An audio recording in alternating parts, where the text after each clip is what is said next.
பின்னாடி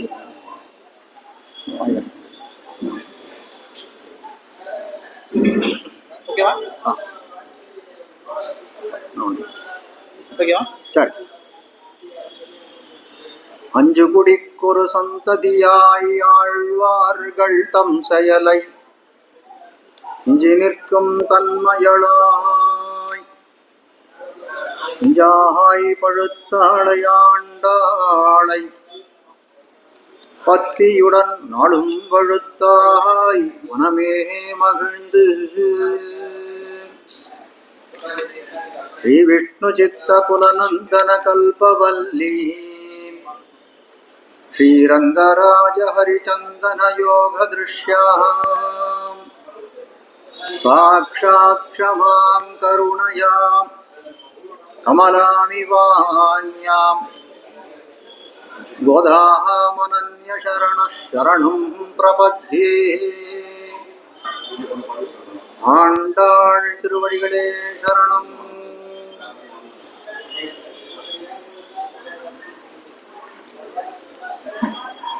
தாமோதர பெருமாளுடைய ஒரு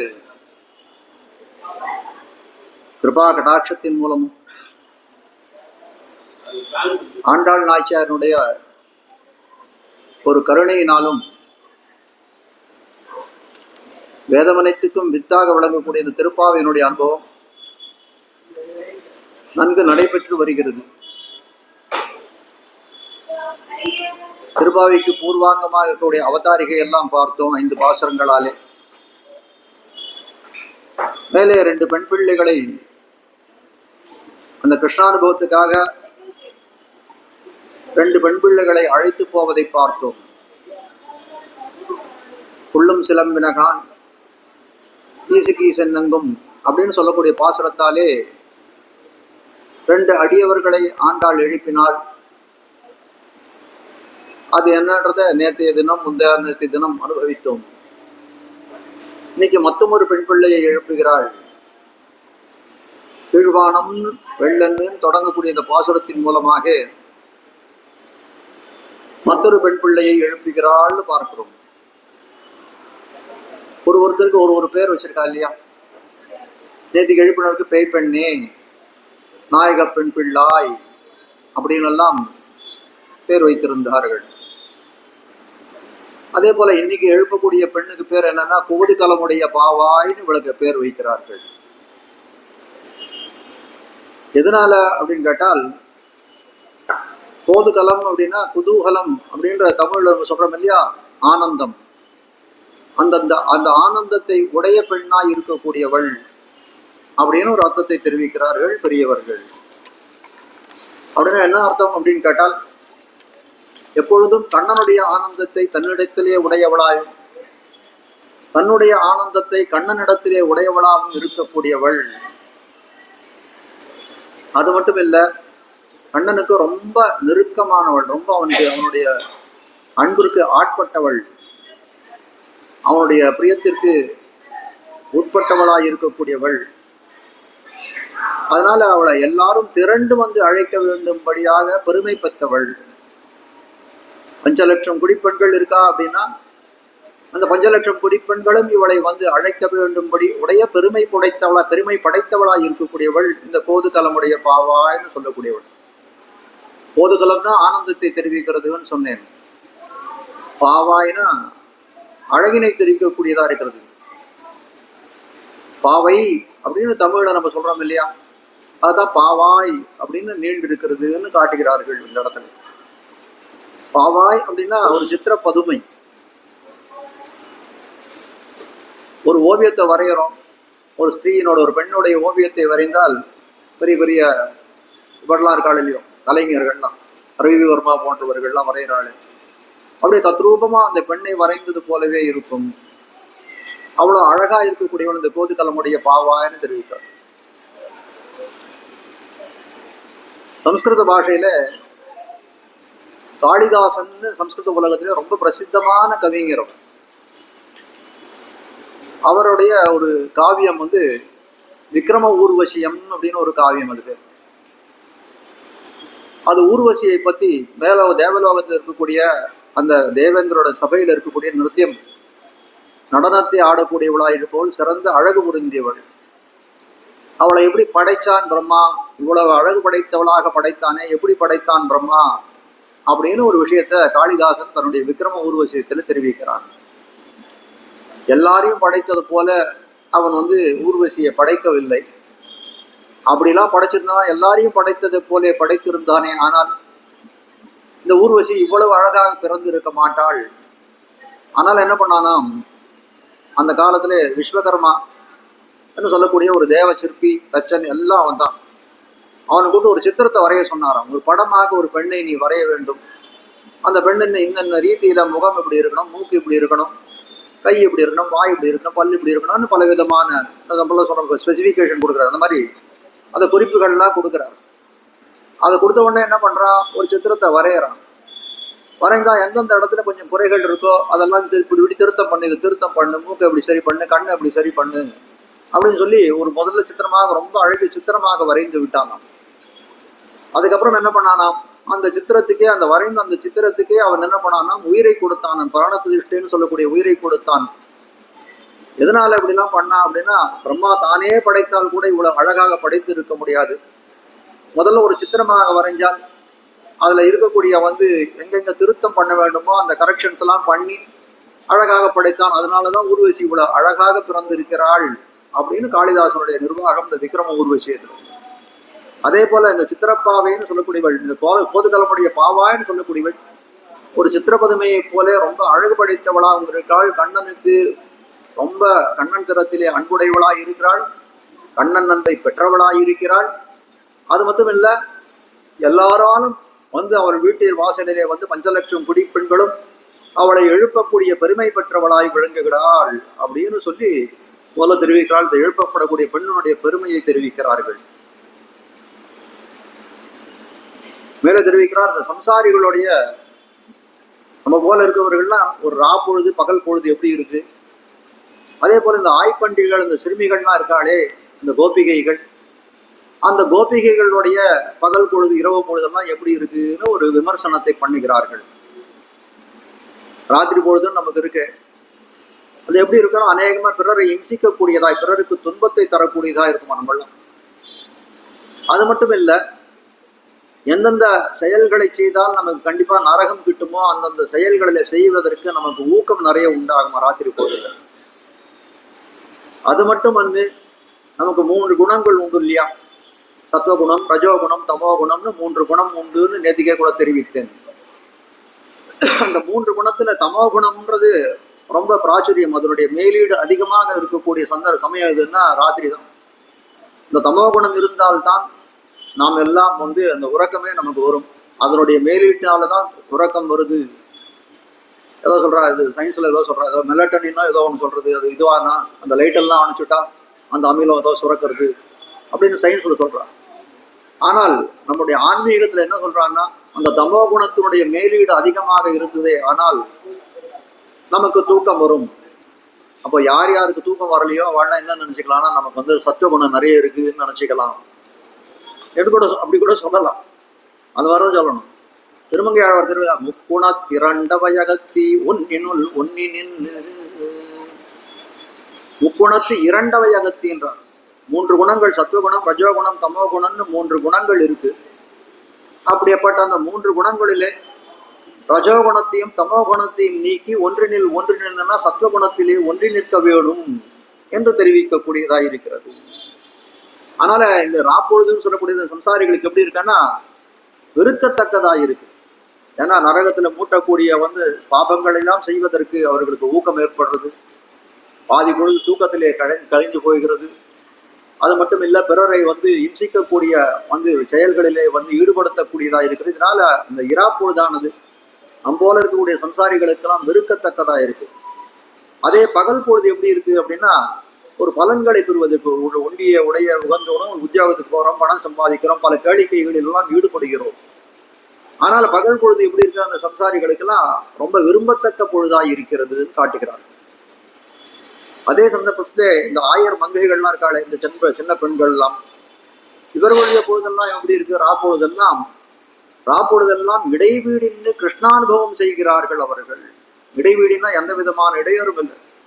ராத்திரி 10 மணிக்கு கிருஷ்ணனை நினைச்சுட்டு உட்கார்ந்தார்கள். ஆனால் கார்த்தால 5:30 மணி பரியந்தம் யாரும் எந்த விதமான தடைகளோ இடையூறோ ஏற்படக்கூடாதுலே அப்படியே நிশ্চিந்தையா அந்த ஒரு சலனமற்று அந்த கண்ணனையே நினைத்து கொண்டு அவன் குணங்களையே பாடிக்கொண்டு அப்படியே அவர்கள் பொழுதை கடைப்பை செலுத்துகிறார்கள்னு சொல்லக்கூடியதா இருக்குது.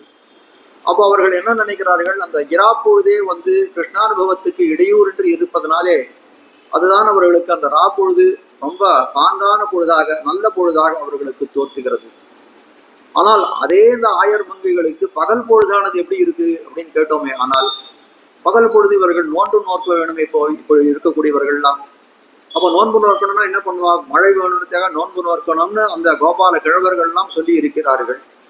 பகல் பொழுது அந்த நோன்பை நோக்காது கிருஷ்ணானுபவத்திலே இவள் ஈடுபட்டிருந்தாள்னா என்ன பண்ணுவா? அவர்களெல்லாம் இவர்கள் திறத்திலே சண்டைக்கு வருவார்கள், விரோதம் செய்வார்கள். அதனால அவர்களுக்கு பகல் பொழுதெல்லாம் வெறுக்கத்தக்கதா இருக்குதுன்னு சொல்லக்கூடியதாய் இருக்கு. அப்படிப்பட்ட ஒரு பெண் இந்த கோதுக்கலமுடைய பாவான்னு சொல்லக்கூடிய என்ன பண்றா? இவர்கள் எழுப்பக்கூடிய காலத்தில் அவளுக்கு பகல் பொழுதுன்னு வெறுக்கத்தக்கதா இருக்கு. இவள் பொழுது விடிந்ததுக்கு வெளியே வந்தவர்கள் பொழுது விடிந்ததுக்கு சில அடையாளங்களை சொல்லுகிறார்கள். உள்ளே இருக்கக்கூடிய கிருஷ்ணானுபவமே பெரிதாகப்படுகிறது. அதனால இவர்கள் சொல்லக்கூடிய அந்த அடையாளங்களுக்கெல்லாம் மறுமொழி தெரிக்கிறாள், அதெல்லாம் மறுக்கிறாள் அப்படின்னு இந்த பாசுரம் ஆரம்பிக்கக்கூடியதா இருக்கிறது.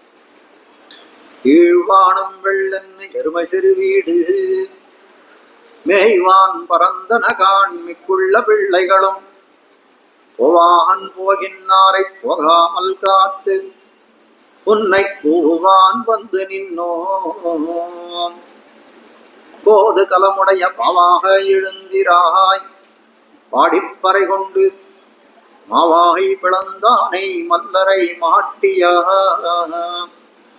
தேவாதி தேவனை சென்னு நாம் சேவித்தால் ஆவாவென்னாராய்ந்தருள்.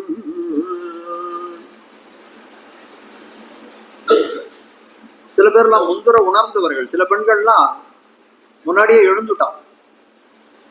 அப்படிப்பட்டவர்கள்லாம் இந்த கோதுகலமுடைய பாவான்னு சொல்லக்கூடிய இந்த பெண்ணுடைய இல்லத்திற்கு வருகிறார்கள். பொழுது விடிஞ்சுடுத்து, அதனால நோன்பு நோக்க வேண்டிய சமயம் வந்தது. நீ நோன்பு நோக்க பொழுது விடிந்ததுக்காக எழுந்துக்கவும் இல்லை, நோன்பு நோற்பதற்காக சித்தமும் ஆகல. நீ இதையெல்லாம் இந்த நோன்பு நோக்காதே கிருஷ்ணானுபவமே பண்ணி கொண்டிருந்தால் நம்முடைய கோபாலர்கள் எல்லாம் உன்னிடத்திலே விரோதம் செய்வார்களே அப்படின்னு சொல்றான். கிருஷ்ணானுபவத்துக்கு அனுகூலமாய் ரொம்ப உபகாரமா இருக்கக்கூடிய அந்த ராப்பொழுது கழிந்து போய்விட்டது.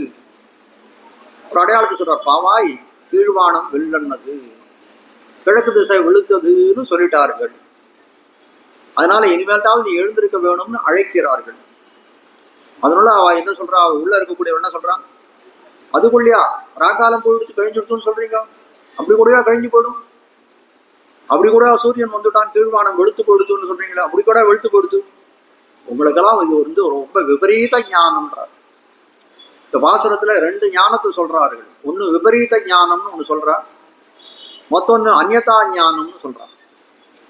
விபரீத ஞானம்னா என்ன, அந்யதா ஞானம்னா என்ன அப்படின்னு கேட்டால், ஒரு தர்மம் ஒரு தர்மி அப்படின்னு ஒரு 2 பதங்கள் இருக்கு. என்னன்னு சொல்றேன். தர்மம் அப்படின்னு சொன்னோம்னா குணங்கள். ஒருத்தர் வயதானவராக இருக்கார், அதாவது வயதானவனா அந்த சான்றோராக நல்ல கல்வி கேள்விகளில் தேர்ந்தவராக இருக்கிறார், நல்ல தான தர்மங்களையும் செய்யக்கூடியவராக இருக்கிறார், பிறர் தரத்திலே அன்பு மிக்கவராக இருக்கிறார். இதெல்லாம் என்ன குணங்கள், தர்மி. அப்போ தர்மம். இதெல்லாம் தர்மின்னு சொல்லக்கூடியவர் யாரிடத்திலே இந்த தர்மங்கள் எல்லாம் அடைந்திருக்கிறதோ அவருக்கு பேர் தர்மின்னு பேர். இப்போ அந்த தர்மியை இருக்கக்கூடிய மாறி அறிந்தோமே ஆனால் அதுக்கு அந்யதா ஞானம்னு பேர். தர்மத்தை மாறி அறிந்தோமே ஆனால் அதுக்கு விபரீத ஞானம்னு பேர். ஒரு வித்தியாசம், ஒரு இது சொல்றேன் பாருங்க, உதாரணம் சொல்றேன் பாருங்க. ஒரு சிப்பி இருக்கு, கடல் சிப்பி ஒண்ணு இருக்கு. கடல் சிப்பி இருக்கக்கூடிய காலத்துல கடல்ல போச்சு தெரியறது, நம்ம காலில் தெரியறது. கார்த்தால பகல் பொழுது சூரியன் பளபளான்னு அடிக்கிறது மேல சிப்பியினுடைய அந்த பளபளப்பு தன்மை இருக்கு இல்லையா, அதை பார்த்த உடனே என்ன நினைக்கிறோம்? நம்ம வெள்ளின்னு நினைக்கிறோம். ஆனால் வாஸ்தவத்துல அது என்னது இயற்கையாக அப்படின்னு பார்த்தால் அது ஒரு பைசாவுக்கு பிரயோஜனம் இல்லாத ஒரு சிப்பி தான் அது அப்படின்னு தெரிஞ்சோம்னா அதுக்கு நமக்கு வெள்ளின்னு ஒரு ஞானம் ஏற்பட்டது இல்லையா? அதுக்கு பேரு என்ன ஞானம் அப்படின்னா விபரீத ஞானம். ஒரு தன்மையை மாறி அறிதல்.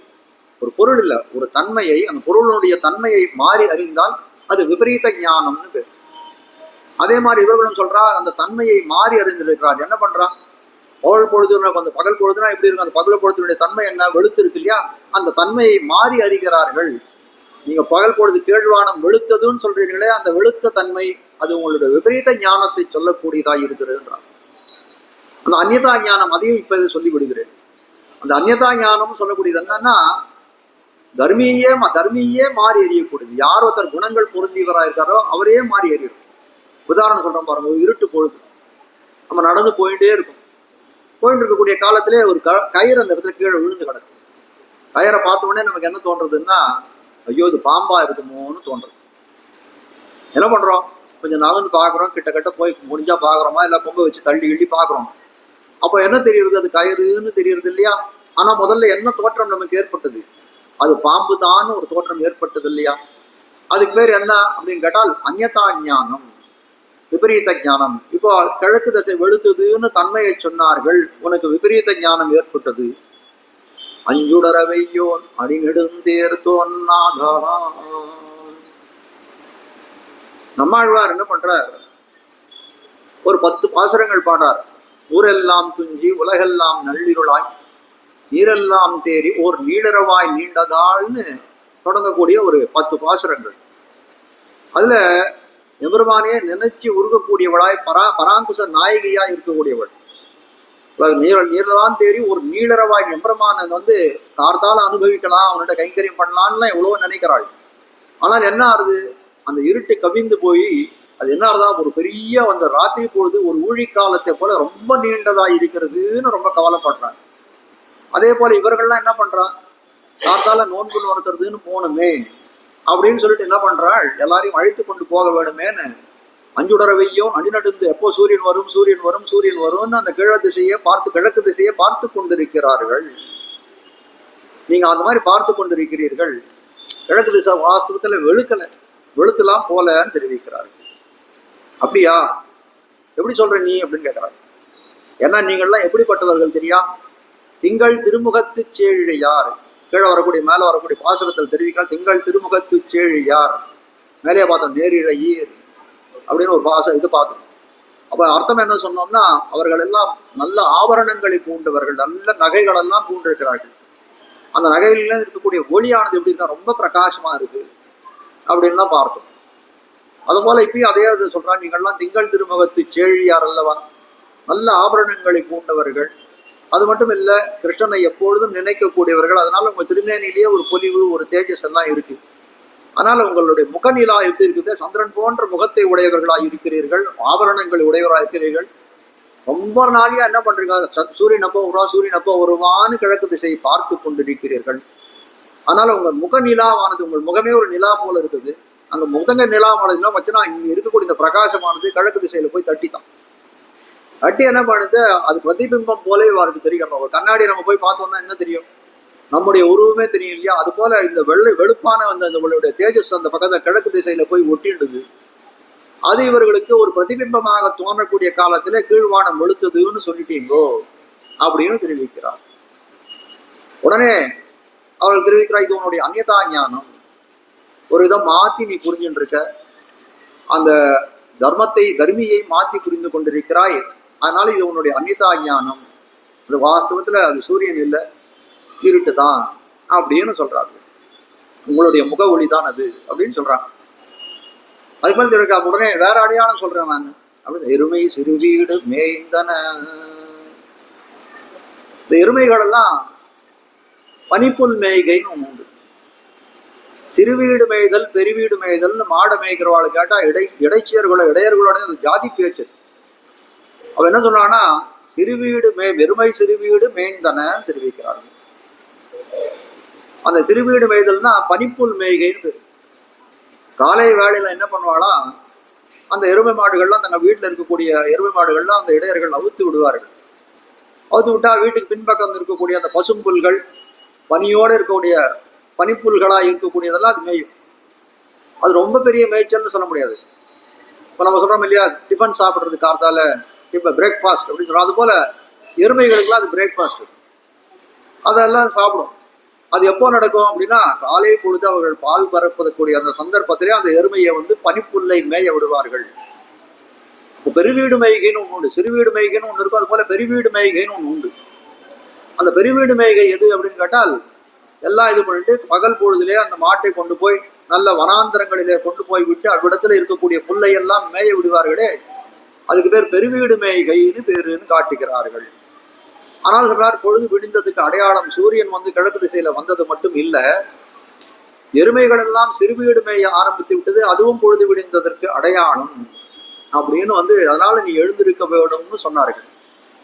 உடனே அவன் என்ன பண்ணாள், நீங்க எப்படி வந்து கிழக்கு திசையை நீங்க பார்த்துட்டு இருந்தீங்களோ, உங்க முகவொளியானது சிந்தி அந்த கிழக்கு திசையிலே போய் அது வந்து எப்படி வெளிச்சமானதோ, அதே போல அவ்விடத்திலே அந்த கிழக்கு திசையில் அதுக்கு முன்னாடி சூரியன் உதிப்பதற்கு முன்னாடி உங்களுடைய முகவொளி படுறதுக்கு முன்னாடி ஒரு இருட்டு இருந்ததே, அந்த இருட்டு ஒரு சமூகமா ஒரு கூட்டமாக வச்சிருந்ததாம், அது ஒரு எருமையை போலே வெளியேறுகிறது. ஒரு ரூம் இருட்டா இருக்குது நம்ம வீட்டுல, போய் சுவிட்சை போடுறோம், லைட்டை போட்டோம்னா என்ன ஆகுது, அது வந்து ஒரு இதுவாக ஒரு கூட்டமாக இருட்டு போறது. இருட்டு போறதே நமக்கு தெரியுது, இருட்டு போயிடுறது, வெளிச்சம் வந்துடுறது தவிர இருட்டு எப்படி போறதுன்னு நமக்கு தெரியறது இல்லை. ஆனா இவன் ரொம்ப ஆண்டாள் ரொம்ப சுவைப்பட இந்த இடத்துல சொல்றார். ஆண்டாள் சொல்லக்கூடியதை வியாக்கியானம் பண்ணவர்கள் சொல்றாள், அந்த வெளிச்சம் வந்ததுன்னா இருட்டு போகணுமே, அந்த இருட்டு என்ன பண்றதுன்னா ஒரு திரளா ஒரு கூட்டமா வெளியேறுகிறது. அதை பார்க்கறதுக்கு உங்களுக்கு எருமையை போல இருக்கே தவிர, வாஸ்தவத்துல எருமையெல்லாம் சிறுவீடு மேயறதெல்லாம் இல்லை. அது இருட்டு விலகி போகிறது, உங்கள் முகவொளிப்பட்டு அந்த இருட்டு விலகி போகிறது. அதுதான் வந்து உங்களுக்கு இதுவா இருக்கு. அது உங்களோட திருப்பி உங்களோட விபரீத ஞானம் தான் இது தவிர, உங்கள் ஞானத்திலே குறை உண்டே தவிர பொழுது விடியவில்லை அப்படின்னு சொல்றாங்க. உடனே இவர்கள் எல்லாம் பார்த்துட்டு இருக்காங்க. இப்படிலாம் சொல்றாள். காய்க்காத இன்னொரு விஷயத்தை காட்டுறான். திருப்பான ஆழ்வார் ஒரு ஆழ்வார், கொன்றப்படி ஆழ்வார், மன்னிக்கணும், கொன்றப்படி ஆழ்வார் திருப்பள்ளி எழுச்சின்னு ஒரு பாசனம் பாடிருக்காங்க. மேட்டிள மேதிகள் தலைவிடும் ஆயர்கள் வேங்குழல் ஓசையும் விடைமணி குரலும். மேதிகள்னா எருமை. அந்த திருப்பள்ளி எழுச்சின்னு சொல்லக்கூடியது என்ன, எப்படி முடியும்னா, அரங்கத்தம்மா பள்ளி எழுந்தருளாயே, அரங்கத்தம்மா பள்ளி அப்படியே 10 பாசனங்கள் இருக்கும். எவருமான திருப்பள்ளி உணவு பேர், அந்த பாசனத்தினுடைய திவ்ய பிரபந்தத்தினுடைய பேரை திருப்பள்ளி எழுச்சின்னு வேற பேர். அது பகவானை எழுப்பியதாக இருக்கு. தொண்டரப்படி ஆழ்வாருடைய திவ்ய பிரபந்தம் பகவானை எழுப்பியதாக மட்டும் இருந்தது. ஆனால் அங்கே ஆண்டாளுடைய திவ்ய பிரபந்தமான திருப்பாவை எப்படிப்பட்டதா இருக்கு, பகவானையும் எழுப்புவதா இருக்கு, பாகவதர்களையும் எழுப்புவதா இருக்கிறது. இந்த இடத்துல பாகவதர்களை எம்பெருமானுடைய அடியவர்களை எழுப்புகிறாள் ஆண்டாள்னு சொல்லக்கூடியதா இருக்கிறது. 2 பேருக்கு அதான் வித்தியாசம்னு எடுத்து காட்டுகிறார்கள். அது மட்டும் இல்ல, கீழ்வானம் வெள்ளன்னு சொல்லக்கூடிய காலத்திலே மற்றொரு இதையும் சொல்றாங்க. உள்ள இருக்குவார், நீங்கள் எப்ப பார்த்தாலும் பால் தயிர் மோன்னு வெள்ளையா இருக்கக்கூடிய திரவங்கள் பதார்த்தங்களையே நீங்க பார்த்துட்டு இருக்கீங்க, வேற எதுவுமே தெரியுது, அதனால கூட உங்களுக்கு வெள்ளையா தெரியுறதோ என்னமோ. இப்போ ஒருத்தருக்கு மஞ்சள் காமால வந்து கொடுத்தோன்னா எதை பார்த்தாலும் மஞ்சளா தெரியும்னு சொல்றாளோ. அதுபோல நீங்க எப்ப பார்த்தாலும் பால் தயிர் மோருன்னு இந்த மாதிரி வெள்ளையா இருக்கக்கூடிய பதார்த்தங்களை பார்க்கறதுனால உங்களுக்கு அப்படியே தான் தோணும்னு கூட தெரிவிக்கிறான்னு காட்டுகிறார்கள். இந்த இடத்துல இந்த எருமை சிறுவீடு மேய்வான் பரந்தனகான்னு சொன்ன இடத்துல அந்த ஆச்சாரியர்கள், இந்த வியாக்கியானம் எழுத ஆச்சாரியர்களும் ரொம்ப கொண்டாடுகிறார்கள். இந்த சிறுவீடு மேய்தல் அப்படின்னு சொல்லக்கூடியது இடையர்களோட ஜாதி பேச்சா இருக்கக்கூடியது. பிராமண குலத்திலே தோன்றியவராக இருக்கக்கூடியவர் பெரியாழ்வார், அவருடைய பெண்ணானவள் ஆண்டாள்.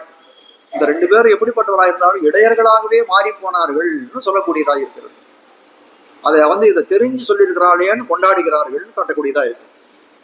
அதுமாதிரி எருமை சிறுவீடு மேய்வான் பரந்தன கான், எருமையெல்லாம் இல்லை அந்த இடத்துல, சிறுவீடெல்லாம் மேல உங்களுடைய முகவெளியிலே பட்டு அந்த இருட்டு விலகி போறதுன்னு ஒரு மறுப்பு சொல்லிட்டான்.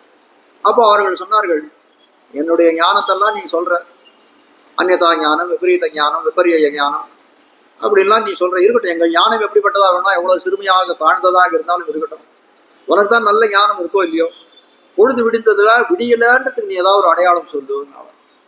முதலாம் இந்த 5 லட்சம் குடிப்பெண்கள், 5 லட்சம் குடிப்பெண்கள், திருவாய்ப்பாடியில 5 லட்சம் குடிப்பெண்கள் இருக்கிறார்கள்னு எல்லா இடத்துலையும் ஆச்சாரிகள் எழுதக்கூடிய வியாக்கியானத்தெல்லாம் காட்டுகிறார்கள். அது மட்டும் இல்ல, புராணாதிகள் எல்லாம் 5 லட்சம் குடிப்பெண்கள்னே வந்து எழுதி வைத்திருக்கிறார்கள். அவர் சொல்றான், இந்த திருவாய்ப்பாடியில 5 லட்சம் குடிப்பெண்கள் உண்டுன்னு நீங்க சொல்றீங்களே, அது நிச்சயமாக எவ்வளவு பேர் வந்திருக்கணும், இந்த 5,00,000 கோடி பெண்கள் இவ்விடத்திலே வந்திருக்க வேண்டாமா? இங்க இருக்கக்கூடிய அந்த திரளை பார்த்தால் ஒரு 1000க்கு மேல யாரும் இல்லைன்னு தோன்றது. அதனால மற்றவர்கள் எல்லாம் உணர்ந்து வரல. 1000 பேர் தான் இருக்காங்க, மீதி அவங்க 4.5 லட்சம் 4,90,000 பேர் 99,000 பேர் வரணுமே. அவர்களெல்லாம் வரல அப்படின்னா அவர்கள் இன்னும் எழுந்திருக்கவில்லை. அப்போ சொல்றேன், இது விடிந்ததுக்கு அடையாளம் அன்று, இன்னும் அவர்கள் உறங்கி கொண்டா பொழுது விடியவில்லை அப்படின்னு சொன்னார்களாம். உடனே அவள் உள்ள இருக்கவள் வெளியில இருக்கவா தெரிவிச்சாலாம், இவ்வளவுதான் நீ உணர்ந்து, உனக்கு தான் நீ படுத்துட்டு இருக்கனால உனக்கு ஒண்ணுமே தெரியல, உன்னை ஒழிந்தவர்கள் எல்லாம் பாவைக்களம் சென்றார்கள்னு சொன்னாலும். பெருமை சிறு வீடு மெய்வான் பரந்தனகான் மிக்குள்ள பிள்ளைகளும் போவான் போகின்னாரை போகாமல் காத்து. போவான் போகின்னார் மிக்குள்ள பிள்ளைகளும். நம்ம மிக்குள்ள பிள்ளைகள்னா நீ சொல்றீங்க 1000 பேர் இருக்கான்னு சொல்றியே, மீதி இருக்கக்கூடிய பிள்ளைகள்லாம் என்ன பண்ணார், பாவை களத்தை நோக்கி செல்ல ஆரம்பித்து விட்டார்கள் அப்படின்னாலும். என்ன கூப்பிடாதேவா போயிட்டா அப்படின்னாலும். இல்ல ரொம்ப பெரிய திரளா இருக்கிறதுனா உன்னை கூப்பிடாதான் போயிட்டா. ஆனா நாங்க சொன்னோம் நீ இன்னும் எழுந்து வரவில்லை அப்படின்னு சொன்ன உடனே அவர்கள் எப்படி நின்றார்கள் அப்படின்னு கேட்டால், மந்திரத்தாலே கட்டப்பட்ட நாகம் எப்படி அப்படியே கிடக்குமோ அதை போல அப்படியே ஸ்தப்தையாக அதே இடத்திலே கிடக்கிறார்கள். மிக்குள்ள பிள்ளைகளும் போவான் போகின்னாரே, அதனால் நீ எழுந்து வர வேணும்ன்றாலும். நாங்கள் போக அப்படி சென்றவர்களாம், உன்னை விட்டு செல்லக்கூடியவர்களாம் செல்லாத அளவுக்கு நாங்கள் என்ன பண்ணோம், அவளை நிறுத்தினோம். போகான் போகின்னாரை போகாமல் காத்து, போக வேணாம்னு சொல்லி நாங்கள் அவளை காத்தோம்னு சொல்லக்கூடியதாக இருக்கு. இப்போ சில அர்த்தங்களை ரொம்ப அழகா காட்டுறோம். போவான் போகின்னாரைன்னு சொல்லக்கூடிய காலத்திலே போற இடத்துக்கு போயிட்டு இருக்காள் அப்படின்னு ஒரு அர்த்தத்தை காட்டலாம். ஆனால் ஆச்சாரியர்கள் என்ன சொல்றாருன்னா, இந்த வியாக்கியானத்துல அப்படி இல்லை, ஒரு உத்தேச பிரதேசம். நம்ம வீட்டுக்கு போறோம், ஒரு பணி முடிஞ்சு வேலை முடிஞ்சு வீட்டுக்கு போறோம் அப்படின்னா எப்படி போவோம்? சுவாமி என்ன காரியத்துக்காக நீ வீட்டுக்கு போறீங்கன்னு யாராவது கேட்பாளன்னா, நமக்கு வீடு அதுதான், அங்கதான் போய் இருக்கணும், வேற எங்க போய் இருக்க முடியும்? அது உத்தேச பிரதேசமா இருக்கு. உத்தேச ஸ்தலத்துக்கு போய் சேரக்கூடியவர்கள் அந்த ஸ்தலத்துக்கு போய் சேர்கிறார்கள். திருவேங்கட யாத்திரை, திருமலைக்கு போகணும்னு ரொம்ப நாளா மாறிட்டு போய் திருமலையில போய் அந்த சீனிவாச பெருமாளை சேவிக்கணும்னு ஆசை. அந்த திருமலை யாத்திரை போகக்கூடிய சந்தர்ப்பத்திலே நமக்கு எவ்வளவு இருக்கும்? ஜனவரி மாசம் திருமலைக்கு போனோம்னா, ஐயோ திருமலைக்கு போறோம்னு ஒரு மனசெல்லாம் ஒரு சந்தோஷம் ஏற்படும். அவர் போகக்கூடிய சந்தர்ப்பத்தில் பெருமாள் எப்படி சேவை சாதிக்கணும்னு ஒரு பக்கத்தை கிளியும் ஏற்படும். ஆனால் அந்த பாதிப்பு நமக்கு இருந்துட்டே இருக்குமே. அப்போ என்ன இதுன்னா, திருமலை யாத்திரை போவதே ஒரு பிரயோஜனமாக போனார்கள் என்று சொல்லக்கூடியதார்கள். கம்சனுடைய மந்திரி ஒருத்தன் அக்ரூரன் அப்படின்னு ஒரு மந்திரி ஒருத்தன் இருந்தான். கம்சனுடைய மந்திரி தானே தவிர அவன் எப்படிப்பட்டவன்னா சிறந்த கிருஷ்ண பக்தன். ஒரு சந்தர்ப்பத்தில் என்ன பண்றான், இந்த கம்சன் பல அசுரர்களை எல்லாம் அனுப்பி கண்ணனை முடிக்கணும்னு நினைக்கிறான். ஆனால் என்ன பண்ணாலும் கண்ணனை முடிக்க முடியல. வரவர்களை மொத்த பேரும் கண்ணன் முடிச்சு திருப்பி எல்லாரையும் பேக் பண்ணி அனுப்பிச்சு விடுறான். சரின்னு கம்சன் பார்க்கிறான், சரி இனிமேல்ட்டு நம்ம யாரையும் அனுப்ப முடியாது, அதனால அவனை இங்க வரவழைத்து நாம் முடித்து விட வேணும் அப்படின்னு நினைக்கிறான். அதுக்காக தனுர் யஜ்யம் வில் விழவுன்னு ஒரு விழாவை ஏற்படுத்துகிறான். அப்படிப்பட்ட அந்த விழாவுக்கு என்ன பண்றான், அத கண்ணனையும் பலராமனையும் அழைத்து வா அப்படின்னு சொல்லிட்டு அக்ரூர் இடத்துல ஒரு கட்டளை இட்டு அனுப்புகிறாங்க. அப்போ அக்ரூர் நினைக்கிறாங்க, எப்பேற்பட்ட பாக்கியம் நமக்கு கிடைச்சிருக்கு. அத்யமே சபலம் ஜன்ம பிரபாதாஜமே நிஷா. காலை பொழுதுன்றது எப்படிப்பட்டது அப்படின்னா, கார்கால எழுந்தக்கூடிய காலத்தை சுப்பிரபாதம்னு தெரிவிக்கிறாங்க. சுப்பிரபாதம்னா நல்ல பொழுது, நல்ல விடிகை. அவர் சொல்றாரு, அக்ரூர் சொல்றாராம், கம்சன் முகத்தையே கண்டு கண்டு ஒரு நாளும் விழித்து கொண்டிருந்த எனக்கு கண்ணன் முகத்திலே விழிக்கக்கூடிய பாக்கியம் கிடைத்ததே, இதுதான் சுப்பிரபாதம்னு சொன்னாராம். சுப்பிரபாதம்ன்ற வார்த்தை எங்கேருந்து வந்ததுன்னா, அக்ரூர் தான் முதல்ல இது பண்றார். அக்ரூருடைய பிரயாணம் தொடங்குறது. கண்ணனை நோக்கி போறார். கண்ணனை பார்த்து ரொம்ப பக்தியோட காதலோட அவன் இடத்துல இது பண்ணி கண்ணனை அழைத்து தன்னுடைய எதுக்கு அழைத்து வருகிறார். அந்த சந்தர்ப்பத்துல கண்ணனானவன் அக்ரூருடைய பக்தி கண்டு அவனை ஆலிங்கனம் அணைத்து கொண்டார்னெல்லாம் பாகவதத்துல தெரிவிக்கப்படக்கூடியதா இருக்குது. போவான் போகின்னாரை போகாமல் காத்து. அதே போல சுவாமி ராமானுஜருக்கு ஒரு பெருமை உண்டு. எல்லாருக்கும் மோட்சத்தை பெற்று தந்த போவான் போகின்றாரை போகாமல் காத்து, மாறி மாறி பல பிறப்பும் பிறந்து அந்த போய் கூட மாறி வந்த ஜென்மமும் மரணமும் ஏற்படக்கூடியத வந்து அதை கழிச்சு எல்லாருக்கும் மோட்சத்தை அளிக்கக்கூடிய விண்ணுலகை பெற்றுத்தரக்கூடிய பாக்கியம் புரிந்தவராய் இல்ல அப்படிப்பட்ட அந்த பெருமை பொருந்தியவராய் ராமானுஜர் இருந்தார் அப்படின்னு சொன்னா அது மிக இல்லை. பராசரப்பட்டவர் ஒரு ஸ்லோகம் எழுதியிருக்கார் ராமானுஜருக்கு, அந்த கூரத்தாழ்வானுடைய பெருமையை பத்தி, ராமானுஜருடைய பெருமையை பத்திலாம். அர்வாஹாஞ்சோ யத் பத சரசிஜத் வன்வம் ஆஸ்ரித்ய பூர்வேஹே மூர்னா யஸ்யான்வயம் உபகதா தேசிகா முக்திமாபுஹு சோயம் ராமானுஜமுனிரபி ஸ்வய முக்திம் கரஸ்தாம் யத் சம்பந்தாத் அமனுதகதம் வர்ணதே பூரநாதஹ. ஸ்லோகத்தாலே சொல்ல வந்த அர்த்தம் என்ன அப்படின்னு கேட்டால், ராமானுஜருடைய சம்பந்தத்தாலே, அதாவது திருமுடி சம்பந்தம்னா இந்த சிரஸ், இந்த சிரசனுடைய சம்பந்தத்தாலே ராமானுஜருக்கு முற்பட்ட ஆச்சாரியர்கள் எல்லாம் மோட்சத்தை அடைந்தார்கள். பிற்பட்ட திருவடி சம்பந்தம், அவருடைய காலத்து பாதுகைகள் இல்லையா, அந்த திருவடியினுடைய சம்பந்தத்தாலே அதை பிற்பட்டவர்கள் நம் பரியந்து இருக்கக்கூடியவர்கள் எல்லாருக்குமே அந்த திருவடி சம்பந்தத்தினாலே மோட்சம் நிச்சயம் அப்படின்னு இந்த ஸ்லோகத்தாலே தெரிவிக்கக்கூடியதா இருக்குது. அது மட்டுமே அதுக்கு மேல ஒரு இது சொல்றது, இப்படி எல்லாருக்கும் மோட்சத்தை உறுதி செய்த ராமானுஜருக்கு மோட்சம் அந்த கூரத்தாழ்வானுடைய சம்பந்தத்தாலேன்னு 3 அர்த்தங்கள் இதுல காட்டுறாங்க. அப்போ எப்படின்னு கேட்கற, இது சில விஷயங்கள்லாம் மேல விசாரம் பண்றாங்க. பல ஆச்சாரியர்கள் ராமானுஜருக்கு முன்னாடியே பல ஆச்சாரியர்கள், நாதமுனிகள், உய்யக்கொண்டார், மணக்கால் நம்பி, ஆளவந்தார் போன்ற ஆச்சாரியர்கள், பெரிய நம்பி, அவருக்கே ராமானுஜருக்கே ஆச்சாரியர் வந்து பெரிய நம்பின்றவர். அப்படிப்பட்ட ஆச்சாரியர்கள் கூட அவருடைய திருமுடி சம்பந்தத்தாலே, ராமானுஜருடைய சம்பந்தத்தாலே தான் அவர்களுக்கெல்லாம் மோட்சம் கிடைத்ததுன்றார். ஒரு உதாரணம் கூட சொல்லலாம், எப்படி அவர்களுக்கு இந்த சம்பந்தம் ஏற்பட்டது. ஏன்னா அவருடைய காலம் ரொம்ப முற்பட்ட காலம். நாதமுனிகள் கிட்டத்தட்ட 250-300 வருஷ காலம் முன்னாடி ராமானுஜருக்கு முற்பட்டவர். ராமானுஜர் அவதாரம் பண்ண காலத்துல ஆளவந்தார், அவருடைய பேரனாக இருந்த ஆளவந்தாரே இந்த நிலவுலகத்திலே இல்லை. ராமானுஜர் வந்து இந்த ஸ்ரீரங்கத்துக்கு வரக்கூடிய காலம், ராமானுஜர் பிறகுச்சே இருந்தார். ராமானுஜருடைய வந்து இந்த ஸ்ரீரங்கத்துக்கு வரதுக்கு முன்னாடியே அவர் பரமபதத்தை சென்று விட்டார். அதனால நாதமுனிகள் போன்றவரெல்லாம் வந்து ராமானுஜர் சேவித்தது கூட கிடையாது. ஆனால் என்ன ஒரு இது பெருமை அப்படின்னு கேட்டால், நாதமுனிகளுக்கு 4000 பாசுரங்கள் ஒரு காலத்தை பிரச்சாரத்திலேருந்து மறைந்து போயிருந்த ஆழ்வாருடைய பாசுரங்கள் எல்லாம். அப்படி மறைந்திருந்த காலத்துல என்ன ஆச்சு அப்படின்னு கேட்டால், அவருக்கு யாரோ ஒரு மேல்நாட்டில சில ஸ்ரீ வைஷ்ணவர்கள் வந்து அந்த 6ஆவது அடியனுடலம்னு சொல்லக்கூடிய ஒரு பாசுரம், அது திருவாய்மொழியில திருக்குடந்தை சாரங்கபாணி பெருமாளுக்காக வந்து அருளி செய்திருக்கக்கூடிய பாசுரம். அந்த பாசுரத்தை ரொம்ப இனிய இசையோட வந்து நன்னா கானம் அமைத்து பாடினார்கள். அதை கேட்ட உடனே அந்த நாதமுனிகளுக்கு என்ன தோணித்துன்னா, அந்த கடைசியில அந்த வரக்கூடிய காலத்திலே அந்த பாசுரத்தினுடைய கடைசியில உடலின் மலிய சொன்ன 1020 அழதீர வந்தார் காமர்மானே நோக்கியற்கே 1020ன்னு சொன்னார். நாதமுனிகள் பார்க்கிறார், 1000 பாசுரத்துல இது ஒரு 10 பாசுரம்னு சொல்றாரு. அவள் இடத்துல முடிச்ச உடனே கேட்டார், அவங்களுக்கு 1000 பாசுரம் நன்னா தெரியுமான்னு கேட்டார். அந்த வைணவர்கள் சொன்னாலும் இல்லை இல்லை, எங்களுக்கு 10 பாசுரம் தான் தெரியும் அப்படின்னு. குருகூர் சடகோபன் வேற இருக்கு. உடனே என்ன பண்ணாரு, அங்கிருந்து கிளம்பி திருக்குருகூர்னு சொல்லக்கூடிய ஆழ்வார் திருநகருக்கு, ஆழ்வாருடைய அவதார ஸ்தலத்துக்கு போறார். ஆனால் அந்த சமயத்தை ஆழ்வாரும் நம்மாழ்வாரும் என்ன பண்ணார், பரமபதத்துக்கு போயிட்டார். அவர் ஊர்ல இல்லை. அவர் எந்த உத்தேசத்துல ஆழ்வார் திருநகருக்கு போனார் அப்படின்னு கேட்டால், அந்த ஊர்ல இருக்கவாழ்க்கை யாராவது இந்த திவ்ய பிரபந்தம் தெரிஞ்சிருக்குமோ, 1000 பாசுரம் தெரிஞ்சிருக்குமோ, அதை போய் பெற்று வர வேணும்னு போறார். ஆனால் அந்த ஊர்ல போனா நம்மாழ்வாரும் இல்லை, யாரை கேட்டாலும் எனக்கு ஒண்ணுமே தெரியாதுன்னுட்டார். ஆனால் நம்மாழ்வாருடைய அந்தரங்க சீடராக இருக்கக்கூடிய மதுரகவி ஆழ்வார்னு சொல்லக்கூடிய அவருடைய வம்சத்திலே வந்தவர் பராங்குச தாசர்னு ஒருத்தர் இருந்தார். அவர் வந்து என்ன சொன்னாரா, இந்த யாருக்கும் இந்த 1000 பாசுரங்கள்லாம் தெரியாது, பிரச்சாரத்திலே மறந்து போயிடுத்து. 4000 பாசுரங்கள் உண்டுன்னு சொல்லி நான் கேள்விப்பட்டிருக்கேனே தவிர எனக்கும் தெரியாது.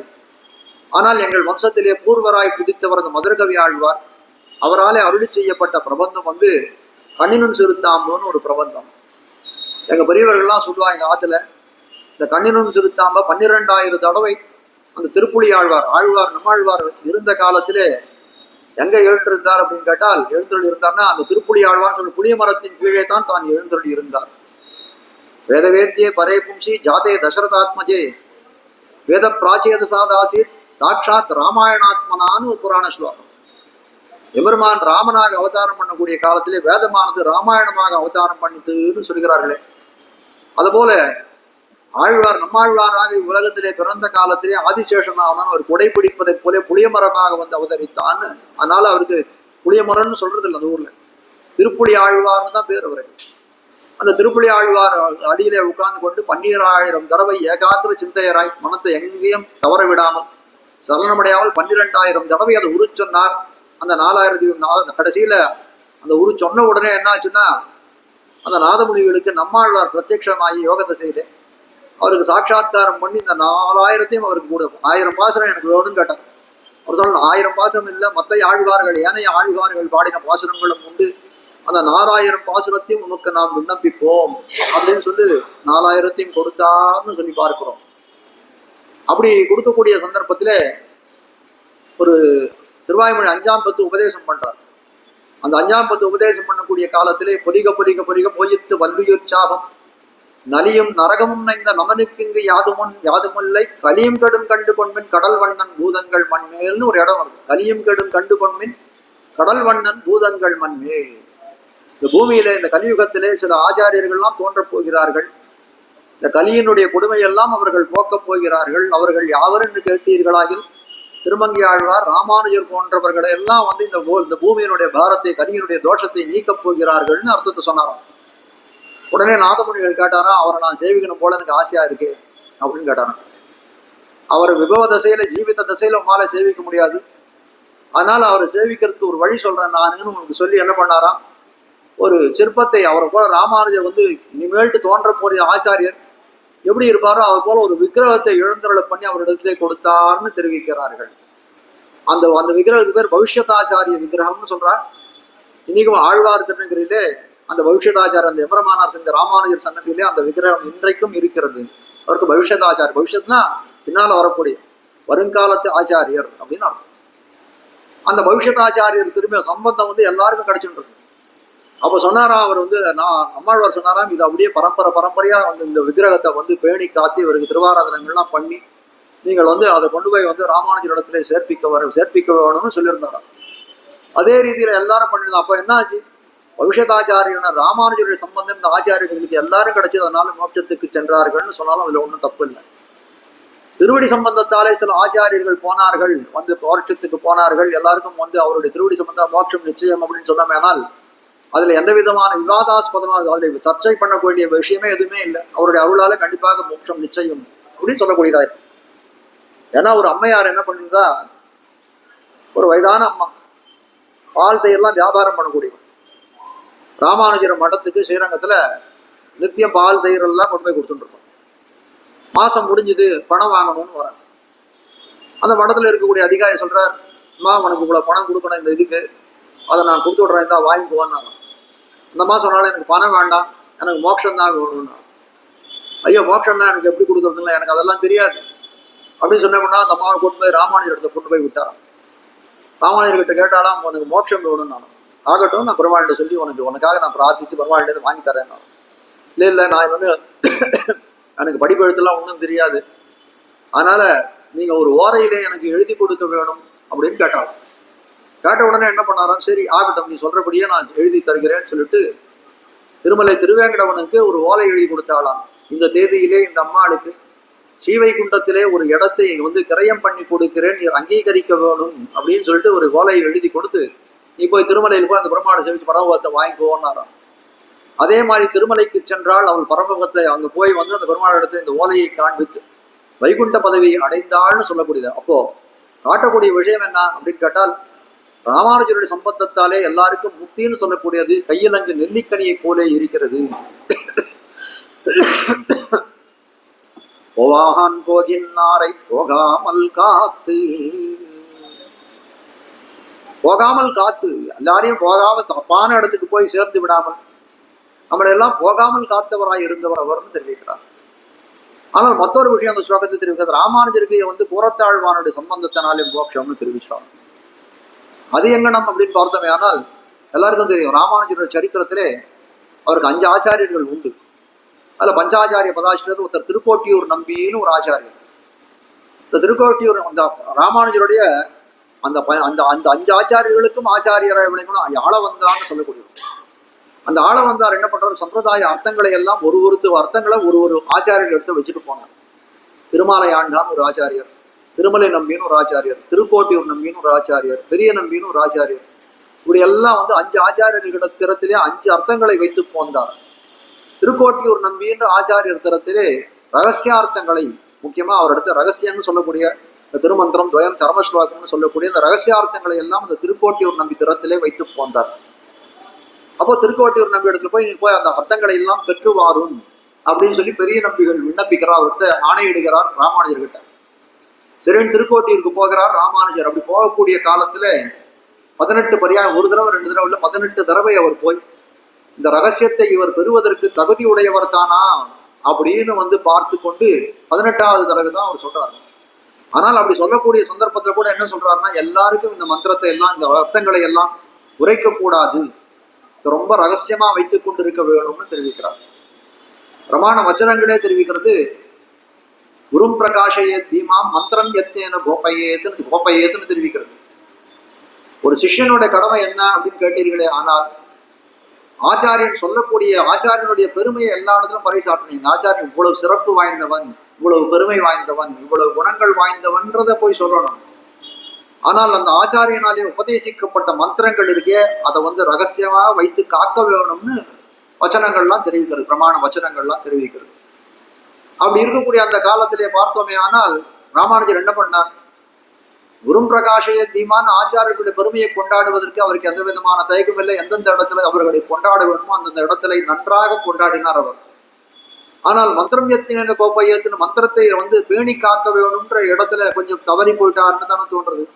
ஆனால் திருக்கோட்டியூர் நம்பி சொன்ன அர்த்தத்தை எல்லாம் என்ன பண்ணார், அங்க இருக்கக்கூடிய அதிகாரிகளாய் பார்த்து அவர்களுக்கெல்லாம் இந்த அர்த்தத்தை எல்லாம் நீங்கள் பெற்றுக்கொள்ளுங்கோன்னு சொல்லி கொடுத்துட்டார். அவள்லாம் கேட்கக்கூடிய காலத்திலே சொல்லிட்டார் அவர்.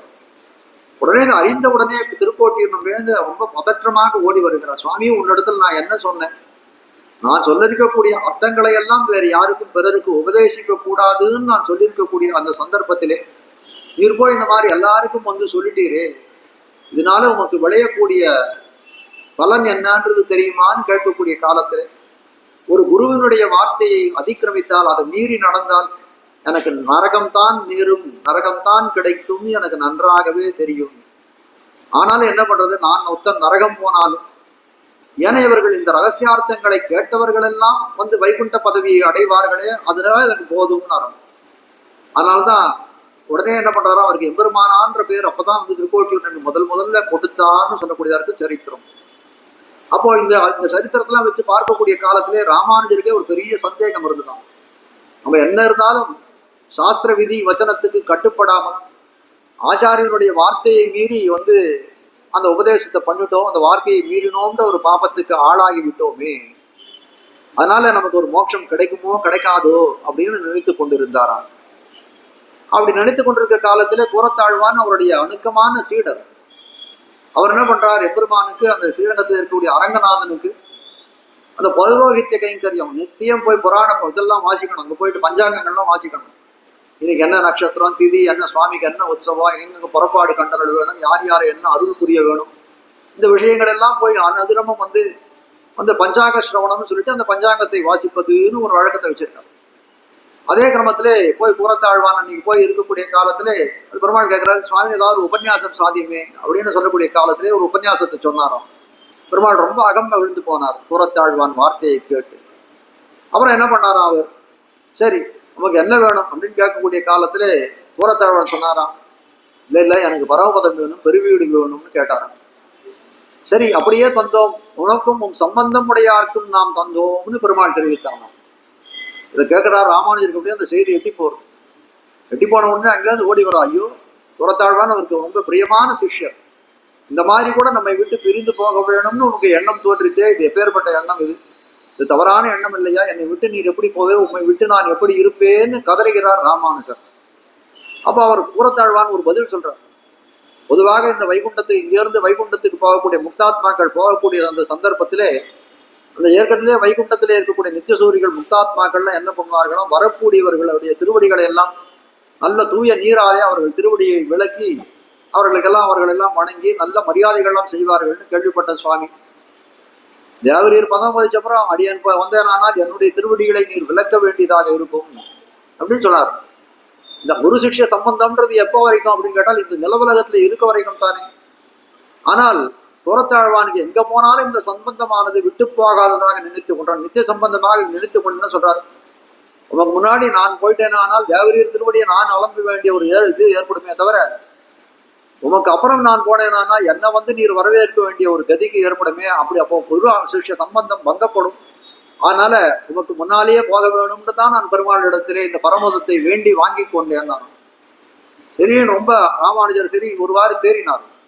ஆனால் அதே சந்தர்ப்பத்தில் ராமானுஜருக்கு கூரத்தாழ்வானை பிரிகிறோம்ன்ற ஒரு துக்கம் ஏற்பட்ட காலத்திலே ஒரு மகிழ்ச்சியும் ஏற்பட்டது. அது என்ன மகிழ்ச்சி அப்படின்னு கேட்டோமே, ஆனால் அது பெருமாள் சொன்னார்கள், உனக்கும் உன் சம்பந்தம் உடையவர்களுக்கும் நான் மோட்சம் தருகிறேன் எம்பெருமான் சொன்னானே. அப்போ அதை நினைத்து பார்க்கிறார் ராமானுஜர். அப்போ கூரத்தாழ்வானே, ஆழ்வானே, உனக்கும் நமக்கும் குரு சிஷ்ய சம்பந்தம், நான் உனக்கு ஆச்சாரியான இருக்கிறேன், நீர் எனக்கு சிஷ்யனா இருக்கிறீர். அப்போ ரெண்டு பேருக்கும் ஒரு சம்பந்தம் இருக்கு. உங்களுடைய சம்பந்தத்தால எனக்கும் மோட்சம் நிச்சயம். இதுக்காக நான் என்ன நினைச்சிட்டு இருந்தேன், எனக்கு மோட்சம் கிடைக்காதுன்னு நினைச்சிட்டு இருந்தேன். ஆனால் இப்போ எனக்கு மோட்சம் கிடைப்பது உறுதின்னு உங்களுடைய சம்பந்தத்தினாலே எனக்கு தெரிஞ்சு போயிடுச்சு. அதாவது அர்வாஞ்சோயத் பத சரசியத் துவந்தம் ஆசிரித்ய பூர்வே, முந்தையராக இருக்கக்கூடியவர்களுக்கெல்லாம் மூர்த்னா சிரசாலே வந்து திருமுடி சம்பந்தத்தினாலே அவர்களுக்கெல்லாம் வந்து பரமபதம் கிடைத்தது. பின்னோர்களாக இருக்கக்கூடிய ஆச்சாரியர்கள் வந்து இந்த வரைக்கும் போகக்கூடிய முத்தாத்மாக்கள் எல்லாருக்கும் ராமானுஜ சம்பந்தத்தை திருவடி சம்பந்தத்தாலே மோட்சம் கிடைக்கிறது. கோபான் போகின்னாரை போகாமல் காத்து உன்னை போவான் வந்து நின்னோ, உன்னை அழைச்சின் போகணுன்றதுக்காக தான் இந்த இடத்துக்கு வந்தோம் நாங்கள் என்று சொல்லக்கூடியதா இருக்கிறது. என்ன அழைச்சின் போறதுக்கு இவ்வளவு பேர் வரணுமா, என்ன அழைச்சின் போறதுக்கு இவ்வளவு பேர் வரணுமா, எல்லாரும் வந்திருக்கிறீங்களே அப்படின்றார். நான் என்ன அவ்வளவு பெரியவளா அப்படின்னு கேட்கிறார். கோது கலமுடைய பாவா, நீ எப்பேற்பட்டவன், கோது கலமுடைய பாவாய் ஆயிடுது. அதனால உன் வீட்டு வாளிகளே நாங்கள் துவழுவதற்கு காரணம் என்ன அப்படின்னு கேட்டால், நீ வந்து கோதுகலமுடைய பாவாய்னு சொல்லும்படியாய், கண்ணனுக்கு ரொம்ப அந்தரங்க வல்லபையாய், கண்ணனாலே ரொம்ப அபிமானிக்கப்பட்டவளாய் நீ இருக்காள் அப்படின்னு சொல்லக்கூடியதாய் இருக்கிறது. இப்போ இந்த கோதுகலமுடைய பாவாய்னா ரெண்டு அர்த்தங்கள் கீழே சொன்னேன். தன்னுடைய குதூகலம், தன்னுடைய ஆனந்தத்தை எம்பெருமானிடத்தில் உடையவளாய் இருக்கக்கூடியவள்னு ஒரு அர்த்தம். மற்றொரு அர்த்தம் என்னன்னா, எம்பெருமானுடைய குதூகலத்தை தன்னிடத்திலே உடையவளாய் இருப்பவள் அப்படின்னு ஒரு அர்த்தத்தை தெரிவிக்கிறார். ஏஷாஹம் ஞானி நித்யயுக்தா ஏகபக்திர் விசிஷ்யதே பிரியோ ஹி ஞானினோத்யர்த்தம் அகம் சஜ மம பிரியா. கண்ணன் பெருமான் கீதையில தெரிவிக்கிறார், அர்ஜுனா என்னிடத்துல 4 விதமான அதிகாரிகள் வருகிறார்கள். ஒருத்தன் வந்து இழந்த செல்வத்தை வேணும்னு கேட்டுன்னு வரான். ஒருத்தன் புதுசாக எனக்கு செல்வம் வேணும்னு கேட்டுன்னு வரான். ஒருத்தன் என் ஆத்மாவையே நான் அனுபவிக்க வேணும், கைவல்ய மோட்சம் வேணும்னு கேட்டுன்னு வரான். மொத்தொருத்தன் என்ன பண்றான்னா, என்னையே வேணும்னு கேட்கறான். என்னையே வேணும் எம்பெருமானே, நீயே எனக்கு வந்து அனுபவத்துக்கு விஷயமாக வேணும்னு வந்து என் திருவடிகளையே விரும்பி ஒருத்தன் வருகிறான். அவனுக்கு தான் ஞானின்னு பேருன்னு தெரிவிக்கிறார். பிரியோகி ஞானி நோத்தியர்த்தம் அகம் சச்ச மம பிரியா. அவன் தான் எனக்கு ஞானின்ற இடத்துல தான் எனக்கு ரொம்ப பிரியம் உண்டுன்றான். அவன் எப்படிப்பட்டவன், ஏகபக்தி விசிஷ்யத்தை, என் ஒருவனிடத்திலே பக்தி செய்யக்கூடியவனா இருக்கிறான். அதனால ரொம்ப பெருமை பெற்றவன். எந்த ஒரு காரணத்தினாலே நான் அந்த ஞானின்னு சொல்லக்கூடிய நான் பிரியனாய் இருக்கிறானோ அதே காரணத்தினாலே அந்த ஞானியும் நான் எனக்கு பிரியனாய், நான் எனக்கு என் அன்புக்கு உடையவனாய் நான் நினைக்கிறேன்னு சொன்னான். ஏன்னு கேட்கிறான் மேல. இந்த முதல்ல 3 அதிகாரம் சொன்னோம் இல்லையா, செல்வம் வேணும்னு, புதுசா செல்வம் வேணும்ன்ற ஒருத்தன், இழந்த செல்வத்தை வேணும்ன்றவன், ஆத்மானுபவம் கைவல்யானுபவத்தை அனுபவிக்க வேணும்னு கேட்கவன்லாம் என்ன பண்றான், அந்த பலன் கிடைச்ச உடனே அதுக்கப்புறம் என்ன திரும்பி கூட பாக்குறதுல நல்லவன் கிடையாலும் சொல்லிக்காம கம்பி நீட்டுறதுன்ற மாதிரி கம்பி நீட்டுட்டு போயிட்டா எல்லாரும். ஆனால் இந்த ஞானின்னு சொல்லக்கூடியவன் எப்படி இருக்கான்னா, எல்லா சமயத்திலும் என்னிடத்துல என்ன கூடயே இருக்கிறான். அந்த பலனை கேட்கக்கூடிய, நீயே வேணும்னு கேட்கக்கூடிய சந்தர்ப்பத்திலையும் என்னோடையே இருக்கிறான். அந்த பலனை அடைந்த பிறகும் என் திருவடிகளை பற்றி கொண்டு என்னை கொண்டே அவன் பொழுதுபோக்கக்கூடியவனாய் இருக்கிறான். அதனால அந்த ஞானியே எனக்கு ரொம்ப பிரியமானவன் தெரிவிக்கிறான். வஸ்துதா என்ன சொல்றான், அவன் தான் என்னிடத்துல ரொம்ப, ஞானி தான் என்னிடத்துல ரொம்ப அன்பை உடையவன் சொல்றான் கண்ணன பெருமான். ஆனால் உண்மையா இயற்கையில பார்க்கக்கூடிய சந்தர்ப்பத்துல எப்படி இருக்கு அப்படின்னு கேட்டால், ஞானி எவ்வளவு அன்பை வைத்திருக்கிறானோ அதை காட்டிலும் பெரிய அளவிலே அன்பை அந்த ஞானியின் தரத்திலே எம்பெருமான் வைத்திருக்கிறான்றதான் உண்மையான விஷயம். அப்ப கோதுகலமுடைய பாவாய்னு சொன்னார்களே, ஆனால் அந்த பாவை இடத்திலே அவள் வைத்து எம்பெருமான் தரத்திலே, கண்ணன் எம்பெருமான் தரத்திலே வைத்திருக்கக்கூடிய அன்பை காட்டிலும் அபரிமிதமான அன்பை வைத்தவனாய் இருக்கிறான் கண்ணன் எம்பெருமான் அவள் இடத்திலேன்னு சொல்லக்கூடியதாய் இருக்கிறது.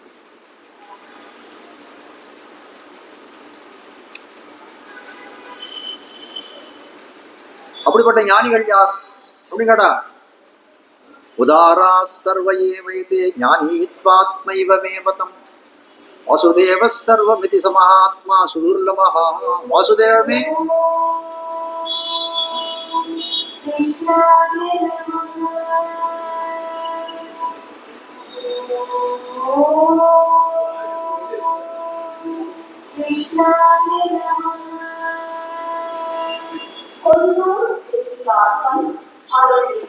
வாசுதேவனே சர்வம்னு இருக்கக்கூடிய ஒரு ஞானி இருக்கானே, ஒருத்தர் இருக்கானே, அவன் தான் எனக்கு ரொம்ப பிரியன். வாசுதேவ சர்வமிதி மகாத்மா, அவன் தான் மகாத்மா. அப்படிப்பட்ட அந்த ஞானியை அடைவதுதான் துர்லபம், ரொம்ப அரிது அரிதுன்னு சொல்லக்கூடியதா இருக்கிறது. அப்படிப்பட்ட ஆத்மா யார் அப்படின்னு கேட்டா, மகாத்மா யாருன்னு கேட்டால் நம்மாழ்வார் அர்த்தம். துவாபர யுகத்தின் இறுதியிலே கண்ணன் கீதை உபதேசம் பண்ணான். வாசுதேவ சர்வம் இருக்கக்கூடிய மகாத்மா அடைவது ரொம்ப அரிதுன்னு சொன்னான். இல்ல நான் ஒருவன் இருக்கிறேன்னு கலியுகத்தின் தொடக்கத்திலே நம்மாழ்வார் தோன்றினார். உண்ணும் சோறு பருகம் நீர் தின்னும் வெத்திலையும் எல்லாம் கண்ணன்.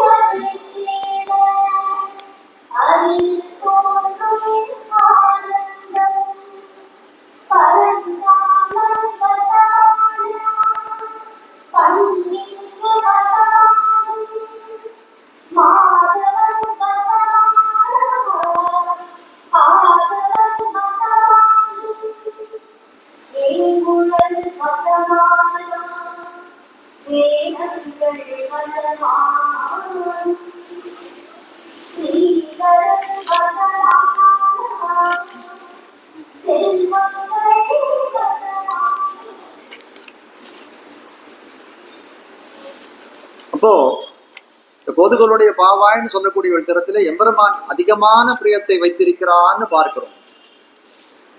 ஒருத்தர் கேட்கிறார், எம்பெருமானிடத்திலே நாம பிரீத்தி வைக்கிறது, அன்பு வைக்கிறது சிறந்ததா, இல்ல அந்த எம்பெருமான் நம்மிடத்திலே அன்பு வைப்பது சிறந்ததான்னு ஒருத்தர் கேட்டாராம். உடனே மற்றொருவர் சொன்னாராம், இப்படி கேள்வி கேட்கறதுல ஒரு பிரயோஜனம் இல்லை. எம்பெருமானிடத்திலே நாம வைக்கிற பிரீத்தி அதிகமா, நம்மிடத்துல எம்பெருமான் வைக்கிற பிரீத்தி அதிகமானு கேளுங்கோன்னு. அப்படி சொன்னா மட்டும் பதில் சொல்லிட முடியுமா? நாம வைக்கக்கூடிய எம்பெருமான் தரத்திலே நம்ம வைக்கக்கூடிய பக்தியினுடைய அளவு என்னன்றது நமக்கு தெரியும். எம்பெருமான் நம்ம இடத்துல வைக்கக்கூடிய அந்த அன்புன்னு சொல்லக்கூடியது எவ்வளோன்றது யாராலையும் அளந்து பார்க்க முடியும்? அது அளந்து பார்க்க முடியாதாக இருக்குது. ஆனால் ஒரே ஒரு விஷயம் கீழே தெரிவித்தேன் இல்லையா, அந்த ஞானின்னு சொல்லக்கூடிய தரத்துல எம்பெருமான் வைக்கக்கூடிய அந்த அன்பானது, அந்த காதலானது மிக்க பெரியதாக இருக்கிறதுன்னு காட்டக்கூடியதாக இருக்கிறது. ராமாயணத்துல ஒரு கட்டம், காட்டுக்கு வனத்துக்கு புறப்பட்டு போனார்கள். போன உடனே முதல்ல இடம், வனத்துக்கு போறதுக்கு முன்னாடி சிங்கீபேரபுரம்னு ஒரு இடம், இந்த குகனுடைய இடம். அது அங்கிருந்தா கங்கையை கடைந்து உள்ள காட்டுக்கு போனோம். போகக்கூடிய காலத்துல ராமன் சொன்னான் லக்ஷ்மணன் கிட்ட, லக்ஷ்மணன் சீதை கிட்ட ரெண்டு பேரும் சொல்றான், அவளை தேர்ல சுமந்திரன் ஒரு மந்திரி தேர்ல கூட்டு வந்திருக்கான். அவன் இன்னும் திருப்பி அயோத்திக்கு போல. எனக்கு தான் தசரதன் கைகேயனுடைய வரமே என்னன்னு கேட்டான். எனக்கு தான் வனம் போகணுன்ற இது இருக்கே தவிர உங்களுக்கெல்லாம் எந்த விதமான கட்டாயம் நிர்பந்தங்கள் ஒன்றும் கிடையாது. அதனால நீ வேணா திரும்பி போயிடு லக்ஷ்மணா, நீ திரும்பி போயிடுவோம். நான் சீதா பிராட்டியும் அழைத்து கொண்டு நீ திரும்பி போயிடும் வனத்துக்கு. நான் உன்னை விட்டு நான் எப்படி போவேன்? நச்ச சீதா த்வயாஹீனா நச்சாஹமபி ராகவாஹ முகூர்த்தமபி ஜீவாஹ ஜலான்மத்ய விவோத்ருதௌ. நச்ச சீதா, என்ன போன்னு சொல்லிட்டேரு, நானும் ஆகட்டும் சீதையும் ஆகட்டும் உன்னை பிரிந்த இருப்போமான்னு நினைக்கிறியா? த்வயாஹீனா, நீ இல்லாமல், நச்சாஹமபி ராகவா, நாங்கள் இருக்க மாட்டோம். நாங்கள் எப்படி இருப்போம்? கொஞ்ச நாள் இருப்போம், இருக்க மாட்டோம்னா உடனே எங்க பிராணம் போயிடாது. ஆனால் எங்கள் பிராணம் ஒரு சந்தர்ப்பத்துல போடும். எப்படின்னா ஜலான் மத்யோ விபோத்ருதௌ. ஒரு தண்ணீர்ல இருக்கக்கூடிய மீனானது தரையில விழுந்ததுன்னா என்ன ஆறுது? அந்த நீர்ப்பசை இருக்கக்கூடிய காலம் வரைக்கும் அப்படியே துடிக்கும். அந்த நீர்ப்பசை போற விட அதனுடைய பிராணன் போயிடுமே. அதை போல முகூர்த்தம் அப்படி ஜீவா, ஒரு முகூர்த்த காலம் நாங்கள் வந்து இந்த உலகத்திலே இருக்கலாமே ஒழிய அதுக்கு மேல எங்களால இந்த உலகத்திலே இருக்க முடியாது ராமா, அதனால எங்களெல்லாம் போக சொல்லாத அப்படின்னு ராமனிடத்திலே தெரிவித்தான்னு ஒரு சரித்திரம் தெரிவிக்கிறார்கள். அதே போல ராமாவதாரம் முடிஞ்சு அவர் தன்னுடைய அந்த பரமபதத்துக்கு திருப்பி அந்த வைகுண்ட தாமத்துக்கு திரும்பி போகணும். அந்த அவதாரம் முடியணுமே. அப்போ காலமூர்த்தியானவட என்ன பண்றாரா, வந்து எம்பெருமானை வந்து யமன் வந்து பார்க்கிறார். பார்க்கக்கூடிய காலத்துல சுவாமி மூட முக்கியமாக ஒரு விஷயம் பேசணும். அவதார சமாபனம் பண்ணணும். அது விஷயமா சில விஷயங்கள் உம்மிடத்திலே பேச வேண்டும். அந்த சமயத்துல யாரும் வராது இருக்க வேண்டும். அப்படி யாராவது வந்தார்களே ஆனால் அவர்களுக்கு மரண தண்டனை கொடுக்க வேணும்னு ஒரு இதை சொல்றாங்க. சரி, விஷயம் ரொம்ப இதுவான விஷயமாச்சேன்னு என்ன பண்றாராம், லக்ஷ்மணனையே தன்னுடைய அந்த அறைக்கு வெளியில நிறுத்திவிட்டு அந்த காலமூர்த்தியோட பேசி கொண்டிருக்கா, உரையாடல் பண்ணி கொண்டிருக்கிறார். அப்படி இருக்கக்கூடிய அந்த சந்தர்ப்பத்திலே துர்வாச முனிவர் வந்தார். துர்வாசர் வந்து நான் ராமனை பார்க்கணும்ன்றார். ராமனை பார்க்கணும்னு உடனே லக்ஷ்மணன் சொன்னானா, இல்ல அண்ணா கொஞ்சம் பெரிய அலுவலில் இருக்கார், இப்போ அவரை இப்போது பார்க்க முடியாது. உங்களுக்கு என்ன வேணுமா நானே பண்ணி தருகிறேன். அண்ணா இருந்தால் என்ன பண்ணி தருவாரோ அதை நானே பண்ணி தரேன் அப்படின்னு லக்ஷ்மணன் ரொம்ப பணிவாக அவரிடத்துல விண்ணப்பம் செய்தான். ஆனால் அவர் துர்வாசன் என்ன சொன்னார், நான் ராமனை பார்த்தே ஆகணும், இல்லைன்னா இந்த நாட்டுக்கு சாபம் கொடுத்துருவேன், மக்களுக்கு சாபம் கொடுத்துருவேன், உங்களுக்கெல்லாம் சாபம் கொடுத்துருவேன் அப்படின்னு எல்லாம் ரொம்ப கடினமாக பேசுகிறார். கோபமான வார்த்தைகள்லாம் கேட்ட உடனே என்ன ஆகுது, லக்ஷ்மணனுக்கு ஒரு பயம் வந்துடுறது. ஐயோ நம் பொருட்டு என்ன இப்போ உள்ள உடலை அப்படின்னா என்ன ஆகும், இந்த நாட்டுக்கே ஒரு சாபம் ஏற்பட்டு போகும். ஆனால் நம்ம உள்ள போனவன் ஆனால் என்ன ஆகும், ராமனுடைய வார்த்தையை மீறி ஒரு செயலை பண்ணிட்டோம், அதனால நம்முடைய பிராணன் மட்டும்தான் போகும், போனா போயிட்டு போறது பரவாயில்ல அப்படின்னு சொல்லி ஒரு நல்லெண்ணத்தோட உள்ள போய் ராமனிடத்துல துர்வாச முனிவர் வந்திருக்கிறார், நான் என்ன பண்றது, எவ்வளோ சொல்லி அவர் கேட்கவில்லை, ஊருக்கெல்லாம் சாபம் கொடுத்துருவேன்றார். அதனால அந்த சாபத்துக்கு பதிலாக நான் போறதே சிறந்தது தான். அதனால அவர் வந்திருக்கான்ற விஷயத்த போய் சொல்லிட்டான். சரின்னு அந்த காலமூர்த்தியோட பேசி அவர் அனுப்பிச்சு விட்டுட்டார். துர்வாசன் சிறந்த முறையிலே வந்து அவருக்கு என்னென்ன உபச்சாரங்கள் பண்ணணுமோ அதெல்லாம் பண்ணி அனுப்பிச்சு விட்றார் ராமன். அதுக்கப்புறம் வசிஷ்டாதி மந்திரிகள்லாம் இருக்காளே அவர்கிட்ட தான் கேட்கிறாரு, இந்த மாதிரி வந்து ஒரு காலமூர்த்தியோட பேசக்கூடிய சந்தர்ப்பத்திலே யாராவது வந்து தொந்தரவு பண்ணான்னா அவளுக்கு மரண தண்டனை கொடுக்கணும்னு ஒரு ஆக்கியம் ஏற்பட்டிருக்கு. இப்போ நான் லக்ஷ்மணனை நான் எப்படி தண்டிக்க முடியும்னு கேட்கறான். எப்படி நான் மரண தண்டனை கொடுக்க முடியும், என் 6 இயர் மேலாக இருக்கக்கூடிய லக்ஷ்மணன் இவனுக்கு போய் நான் வந்து மரண தண்டனை கொடுக்க முடியுமா, எப்படி நான் கொடுக்கறதுன்னு. உடனே வசிஷ்டர் ஒரே ஒரு வார்த்தை சொன்னாராம், லக்ஷ்மணனை பார்த்து என் கண் முன்னா நிக்காதே, நீ போன்னு சொல்லிடு, அதுவே அவன் இறந்ததுக்கு சமம்னாராம். போய் தன் மனதை கல்லாக்கி கொண்டான் எம்பெருமான் ராமன். லக்ஷ்மணனை பார்க்கிறான். தொட்டில் காலம் தொடங்கி இன்னைக்கு பரியந்தம் ராமனை விட்டு பிரியாதவனாய் இருந்தவன் அந்த லக்ஷ்மணன் சொல்லக்கூடியவன். அவனை போய் பார்த்து சொல்றார், லக்ஷ்மணா என் கண் முன்னா முழிக்காதே, நீ போயிடுன்றான். சொன்ன உடனே அண்ணா சொன்ன உடனே துக்கம் தாங்க முடியல லக்ஷ்மணனுக்கு வாஸ்துவமா. ஆனாலும் என்ன பண்றான், அவர் சொன்ன வார்த்தையை நாம் மீறக்கூடாது இருந்ததுக்காக என்ன பண்ணான், நேர போய் சரையூ நதியில இறங்கி சுவாசபந்தம் பண்ணி அவன் ஆதிசேஷனாச்சே அவன் தன்னுடைய சோதின்னு சொல்லக்கூடிய இந்த பரமபதத்துக்கு சென்று சேர்ந்தான்னு சொல்லக்கூடியதா இருக்கு. திருப்பி வரார் ராமன் வந்து லக்ஷ்மணன் எங்கேன்னு கேட்கிறான். இல்ல சுவாமி இதுதான் கண் முன்ன நிக்காதேன்னு சொன்ன உடனே சரையூ நதியில இறங்கி தன்னுடைய வந்து தன்னுடைய சோதிக்கு சென்றான் வந்து லக்ஷ்மணன் சொன்னார்களாம். உடனே ராமன் என்ன சொன்னானோ, தம்பி போன வழியே நானும் செல்வேன்னு விட்டாரான். உடனே சீதா பிராட்டி ராவணனுடைய பவனத்திலே 10 மாசம் எழுந்தருளி இருந்தார். அப்படி இருக்கக்கூடிய காலத்திலே ராமன் அதை தரித்து இருந்தான். ஆனால் லக்ஷ்மணன் வந்து சரையூன் அவனை விட்டு பிரிந்தான்னு தெரிஞ்ச உடனே கொஞ்ச காலம் கூட இல்லை. உடனே என்ன பண்ணான், எல்லாரையும் அழைத்து கொண்டான். புட்பா முதலா புல்லெரும்பாதி ஒன்னியே நற்பால் அயோத்தியில் வாழும் சராச்சரம் முத்தவும் நற்பாலு குய்த்தனன்னு சொல்லும்படியாய் அவன் தன்னுடைய தாமத்துக்கு அந்த வைகுண்டத்துக்கு திரும்பி செல்லக்கூடிய காலத்திலே இந்த உலகத்தில் இருக்கக்கூடிய புல் பூண்டுகள் அனைத்தும் எடுத்து சென்றான். அப்போ காட்ட வந்த விஷயம் என்னன்னா, ராமனை பிரிந்து லக்ஷ்மணன் இருந்தது கிடையாது, லக்ஷ்மணனை பிரிந்து ராமன் இருந்தது கிடையாது. தான் கோதுகலமுடைய பாவாக என்ற அர்த்தத்துக்கு விஷயத்துக்கு சொல்லக்கூடிய அர்த்தமா இருக்கிறதுன்னு காட்டுகிறார்கள் பூர்வாச்சாரியர்கள்.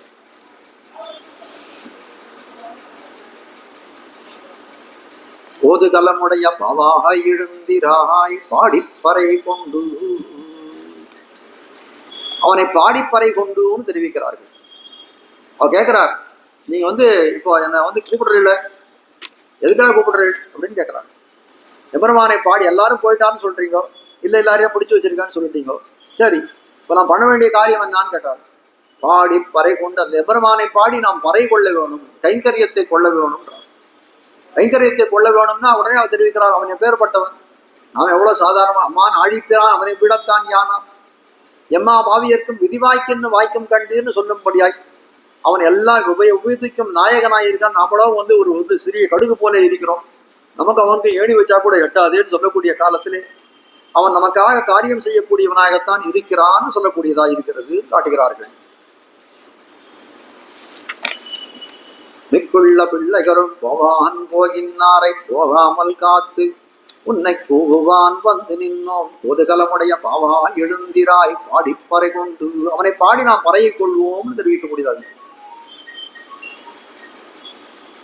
மாவாய் பிளந்தானே மல்லரை மாட்டிய,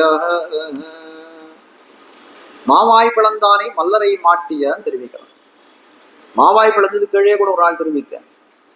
கேசின்னு சொல்லக்கூடிய ஒரு அரக்கனானவன், கம்சனான ஏவப்பட்டவன், பெரிய குதிரை வடிவத்தை கொண்டு அந்த திருவாய்ப்பாடியில எல்லாரையும் ஒழிக்கணும்னு நினைச்சான். முக்கியமா கண்ணனை ஒழிச்சு போடணும்னு வரான். எவ்வளவு பெரிய குதிரை! அவனுடைய அந்த குதிரையோட கால்களானது பூமியில இருந்ததுன்னா தலையானது ஆகாசம் வரைக்கும் இருக்கும். அவ்வளவு பெரிய குதிரை. எல்லாரும் பார்த்து கலங்கி போனார்கள் திருவாய்ப்பாடியில. இதனால யாருக்கு என்ன அபத்தியம் நேர போகிறதோன்னு பயந்து போயிருக்கிறார்கள். அப்படி இருக்கக்கூடிய அந்த கேசியை கொன்னான். அதனால கேசவன் பேரு கிடைத்தது அவனுக்கு. ஏன்னு நேற்று கேசவனை பாடவும் நீ கேட்ட கிடத்தி எவ்வளவு சொன்னேன். அது மாவாய் பிளந்தானே மல்லரை மாட்டிய தேவாதி தேவனை சென்று நாம் சேவித்தால் அப்படின்னு சொல்றார்கள். அப்ப கிருஷ்ணனுடைய வைபவத்தை தெரிவிக்கிறார்கள். நமக்கு கைங்கரியம் கொடுப்பானா கைங்கரியம் கொடுப்பானா அப்படின்னு கேட்டால் ஏன் கொடுக்க மாட்டான்? நம்மிடத்தை பரிவை உடையவனாய் இருக்கான். அவன் எவ்வளவு பெரியவனாய் இருந்தாலும் என்ன பண்றான்? நமக்காகத்தானே அவதாரங்கள் எல்லாம் செய்திருக்கிறான். நமக்கு ஆபத்து தானே இந்த கேசின்ற அரக்கனாலே ஆபத்து. அப்ப என்ன பண்றான்? விரோதி நிரசனத்துக்காக அவதாரம் பண்ணக்கூடியவனா இருக்கான். அவன் எளிவன் தான் அப்படின்னு தெரியாது. மாவாய் பிளந்தானை மல்லரை மாட்டிய தேவாதி தேவன். மாவாய் பிளந்தானேனா அந்த விரோதியை நிரசனம் பண்ணக்கூடிய சாமர்த்தியம் சாமர்த்தியம் பொருந்தியவனாய் இருக்கிறான் அப்படின்னு காட்டக்கூடியதா இருக்கு. மல்லரை மாட்டிய, மல்லரை மாட்டியனா மல்லர்களோட மல்யுத்தம் செய்தவனாய் இருந்தான் கண்ணன் எம்பெருமான் காட்டுகிறான். எந்த இடத்துல அப்படின்னு கேட்டால் 2 இடத்துல மல்யுத்தம் பண்றான் கண்ணன் எம்பெருமான். முதல்ல இந்த கம்சனுடைய வில் விழவுக்கு பெருமாள் போகக்கூடிய அந்த சந்தர்ப்பத்துல என்ன பண்றாராம்? அப்போ அந்த இடத்துல முதல்ல ஒரு குவலையாபீடம்னு ஒரு மதம் பொருந்திய யானையை வைத்திருக்கிறான். அந்த யானையை அடித்து கொண்டுடுறார்கள் கண்ணனும் பலராமனுமா. அதுக்கப்புறம் முட்டிகன் சானூரன்னு 2 மல்லர்கள் இருந்தால் அவர்களையும் முடித்து அதுக்கப்புறம் கம்சனையும் முடித்தான்னு சரித்திரம் இருக்கு அந்த இடத்துல. அது ஒரு மல்யுத்தம். அதுக்கப்புறம் மற்றொரு மல்யுத்தம் எந்த சமயத்தில் நடந்தது அப்படின்னு கேட்டால் பாரத போர் நடக்கிறதுக்கு முன்னாடி ஒரு மல்யுத்தம் நடந்ததாம். எங்க அப்படின்னு கேட்டால் இந்த பாண்டவர்கள் எல்லாம் அஜ்ஞாதவாசம் எல்லாம் முடித்து திருப்பி வருகிறார்கள். வந்து முடிஞ்ச உடனே என்ன பண்றான்? அவர்களுக்கு பாதி ராஜ்யத்தை கொடுக்கணுமே. பாதி ராஜ்யத்தை கொடுக்க மாட்டேன்றான் கௌரவர்கள் எல்லாம், துரியோதனாதிகள் எல்லாம் பாண்டவர்களுக்கு ராஜ்யத்தையே கொடுக்க மாட்டேன்றான். அப்ப என்ன பண்றான்? கண்ணனானவன் இவர்களுடைய பட்சத்துல பேசி கொண்டிருக்கிறான். அப்போ அந்த திருதராஷ்டிரன் கேட்கிறான், சஞ்சயன் அவனுடைய மந்திரி கிட்ட கேட்கிறான், இந்த கண்ணன் இருக்கிறதுனாலதான் ரொம்ப கஷ்டமா இருக்கு, இல்லைன்னா இந்த பாண்டவர்கள்லாம் ஒரு வழியா ஒழிச்சு போடலாம். இந்த கண்ணனை ஏதாவது கொஞ்சம் இது பண்ணி அவனுக்கு ஏதாவது கொடுத்து ஏதாவது சரி கட்டிட்டா பரவாயில்ல, ஏதாவது சம்திங் கொடுத்துடலாம் கண்ணனுக்குன்றான். உடனே சஞ்சயன் சொன்னாலும், அந்யத் பூர்ணாத் அபாம் கும்பாத் அந்யத் பாதாபனே ஜனாத் அந்யத் குதல சம்பிரஷ்னாத் சேச்சதி ஜனார்த்தனஹா. அந்த கண்ணனை போய் ஏதாவது கொடுத்து இது பண்றேன். திருதராஷ்டிரன் கண்ணு இழந்தவனாச்சு. சஞ்சயன் சொன்னாலும், உனக்கு கண்ணு மட்டும்தான் கூடு, வெளி கண் மட்டும்தான் கூடுன்னு நினைச்சேன். உனக்கு அகக்கண்ணு மனசு குருடாதான் இருக்கு. கண்ணன் பெருமான் இதெல்லாம் அவாப்த சமஸ்த காமன் எல்லாம் நிறைந்திருக்கக்கூடியவன்.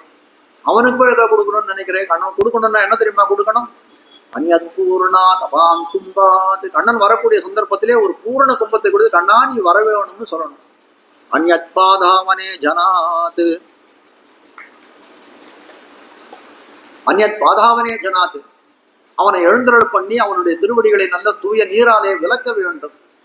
அதெல்லாம் பண்ணணுமே தவிர அதை விட்டுட்டு அந்யத் அவனை உள்ள வந்தவனை வீட்டுக்குள்ள குஷல சம்பிரத, கண்ணா நீ நன்னா இருக்கியா, சௌக்கியமா இருக்கியா அப்படின்னு குஷல பிரஷ்னம் பண்ணணும்ல காட்டுகிறார்கள்.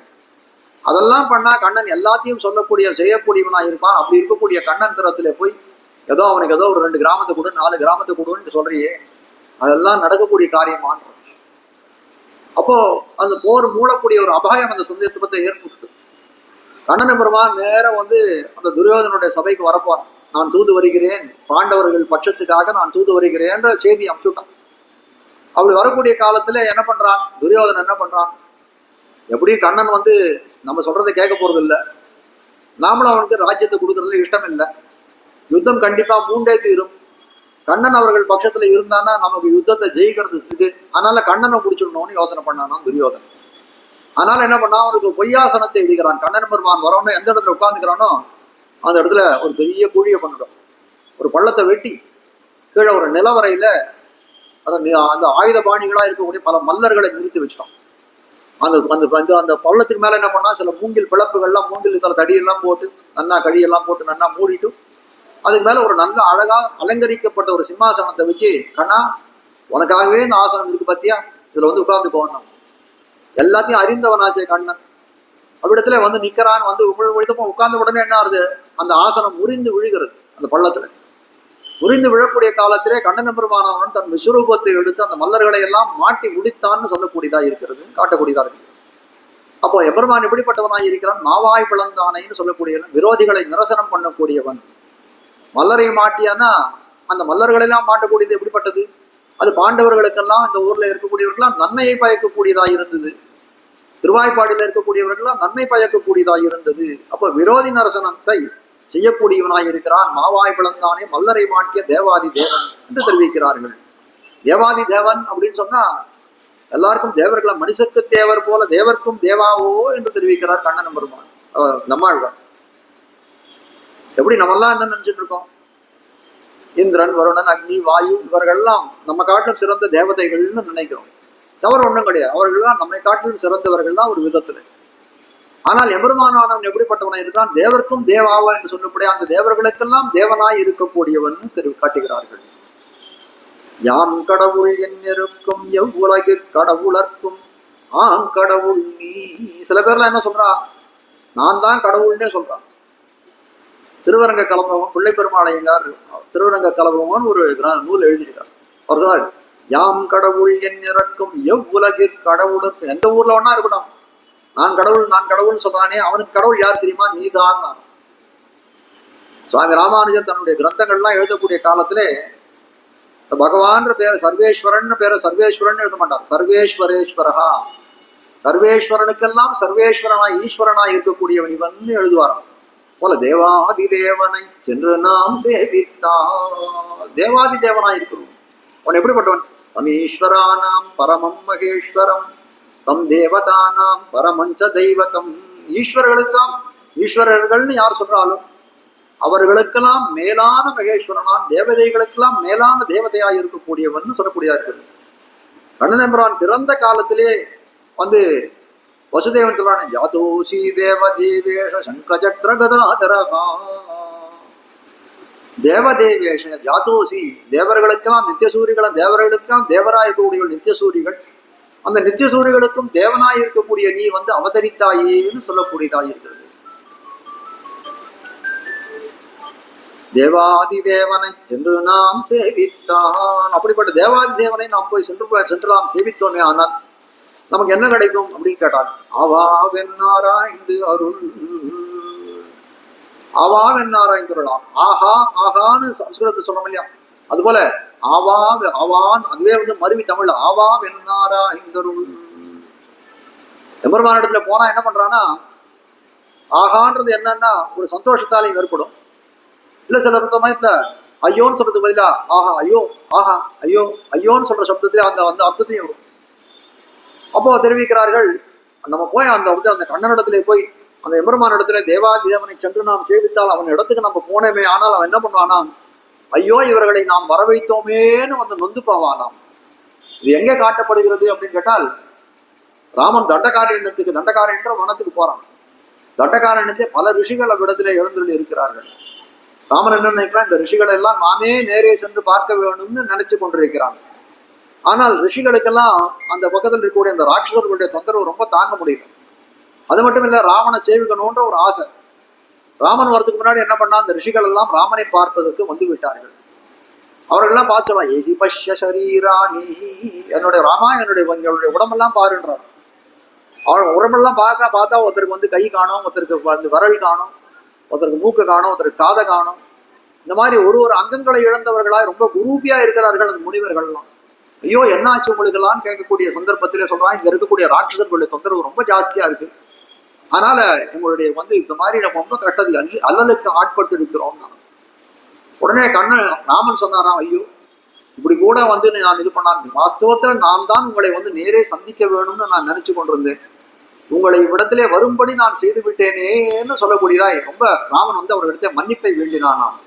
பிரசீதந்து பவந்தோ மே கிரீரேஷாஹி மமாதுலா யதித்ருஷௌ அகம் விப்ரௌ உபஸ்தேயை உபஸ்திதா. அப்படியே ராமன் கையை கூப்பிட்டானா, முனிவர்களே என்னை எல்லாம் நீங்கள் எல்லாம் மன்னித்தருள வேணும். நான் வந்து என்னுடைய கடமை என்ன தெரியுமா, நீங்கள் எந்த இடத்துல இருக்கிறீர்களோ அந்த இடத்துல நான் வந்து உங்களை அனுகிரகிக்க வேண்டியது என்னுடைய கடமையாய் இருக்க, நான் போய் உன்னிடத்துல வந்து நீங்கள் என்னிடத்துல வரும்படி நான் செய்து விட்டேனே, என்னை எல்லாம் மன்னிக்க வேண்டும், உங்களுக்கு என்ன காரியம் வேணுமோ, உங்களுக்கு உதவி வேணுமோ அதையெல்லாம் நான் செய்து தருகிறேன்னு சொன்னான்னு அர்த்தம். இப்போ இதுல நமக்கு தெரியக்கூடிய அர்த்தம் என்னன்னா, சரியான அர்த்தம் பண்ணிக்கணும். எம்பெருமான இடத்துல நம்ம போகக்கூடாதுன்னு அர்த்தம் பண்ணிக்கூடாது. அதனால நாளையிலேருந்து நம்ம கோயிலுக்கு போக வேண்டாம், உபன்யாசத்துக்கு போக வேண்டாம் அப்படின்னு தப்பான அர்த்தங்கள்லாம் பண்ணிக்காதீங்க. நம்ம கோயிலுக்கு வரணும், உபன்யாசம் கேட்கணும், எல்லாமே செய்ய வேண்டும்னு சொல்லக்கூடியதாக இருக்கு. ஏன் அப்படின்னு கேட்டால், நம்மளுடைய சக்தினால்தான் நம்ம இங்க வரோம் அப்படின்னு நினைச்சிருந்தோம்னா தப்பு. நம்ம என்ன பண்றான், இசைவித்தென்னை உன் தாளினை கீழ் இருத்தும் அம்மானே. இந்த இடத்துல வந்து அந்த தாமோதர பெருமாளை நம்ம சேவிக்கணும் அப்படின்னால் அவன் என்ன பண்றான், நம்முடைய மனத்தை இசைவிக்கிறான். அந்த இசைவு இல்லாம நம்ம வந்து இந்த இடத்துல வந்து இந்த பெருமாளை சேவிக்க முடியுமா, அந்த பகவத்கதைகளை கேட்க முடியுமான்னா அந்த எம்பெருமானுடைய இசைவு நம்முடைய மனத்தை இசைவித்து நம்மளை வரவழிக்கணும். எந்த ஒரு காரியமும் நம்ம செய்யக்கூடிய காரியங்கள் நமக்கு மனசுக்கு திருப்தியா மனசை இது பண்ணி நம்ம செய்தோம்னால் என்ன இருக்கும், அதுல ஒரு பெரிய நமக்கு என்ன சொன்ன ஒரு ஆத்ம திருப்தி கிடைக்குமே.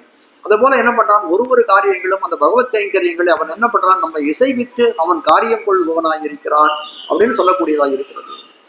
அப்போ எம்பெருமான் அதை விரும்பாதவனாயிருக்கிறான். விபீஷணன் வந்து நிக்கிறான், ராவணனை விட்டு எல்லாத்தையும் சொத்தையெல்லாம் பரித்தியக்தா மயாலங்கான்னு சொல்லும்படியாய் லங்கையை விட்டான், அண்ணனை விட்டான், உறவுகளை சுற்றத்த பார்வைகளை விட்டான், ஐஸ்வர்யங்களை விட்டான், எல்லாத்தையும் விட்டு வந்து ராமனே கதின்னு வந்து நிற்கக்கூடிய அந்த சந்தர்ப்பத்திலே அவ்விடத்துல இருக்கக்கூடிய சுக்ரீவாதிகள்லாம் என்ன சொல்றான், இல்லை இவனை சேர்த்துக்கூடாதுன்னு எல்லாம் சொல்றான்.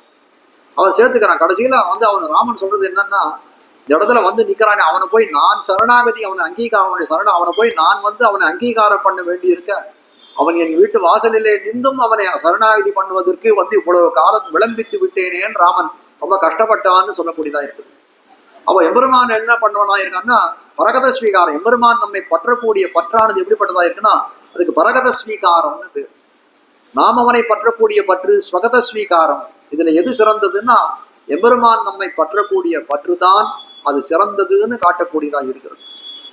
ஏன்னா வசுதேவ தேவகிகள் ரெண்டு பேரும் ரெண்டு தம்பதியர்களும் எவ்வளவோ யாகங்களை எல்லாம் பண்ணார்கள் கண்ணனை பெற வேணும்னு நினைச்சுட்டு.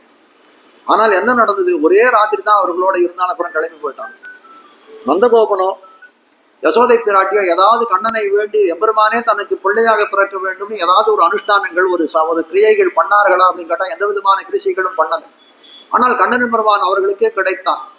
தேவகி பிராட்டி சொல்ற பாஷை பாணியிலே குலசேகர பெருமான் சொல்ற, நந்தன் பெத்த நன்னல் வினையில்லா நங்கள் கோன் வசுதேவன் பெத்திலனே. நந்தன் பெற்ற வந்து ஒரு பெருமையெல்லாம் எங்கள் நந்தகோபன் பெறவில்லை, எங்களுடைய வசுதேவன் பெறவில்லையே என்று தெரிவிக்கிறார். அதே போல எல்லாம் தெய்வனங்க யசோதை பெற்றாளே, யசோதை பெற்ற அதெல்லாம் நான் பார்க்கலையேன்னு தேவகியுடைய மனசு அடித்து கொண்டதுன்னு சொல்லக்கூடியது. அப்போ எம்பெருமானவன் நம்முடைய பற்றக்கூடிய பற்றுதான் நமக்கு முக்கியமான இதுன்னு காட்டுகிறார்கள். அதுக்கு மேலே இந்த திருப்பாவினுடைய இந்த பாசுரத்தாலே எழுப்பப்படக்கூடிய ஆழ்வார் யாருன்னு கேட்டால் நம்மாழ்வார்னு தெரிவிக்கிறார்கள். ஏன்னா கோதுகலமுடைய பாவாயின்னு ஒரு 5 நிமிஷத்துல முடிச்சிடும். இது ஒரே ஒரு விஷயத்தை மட்டும் சொல்லி முடிச்சுடுறேன். கோதுகலமுடைய பாவாயின்னு தெரிவிக்கிறார்கள்.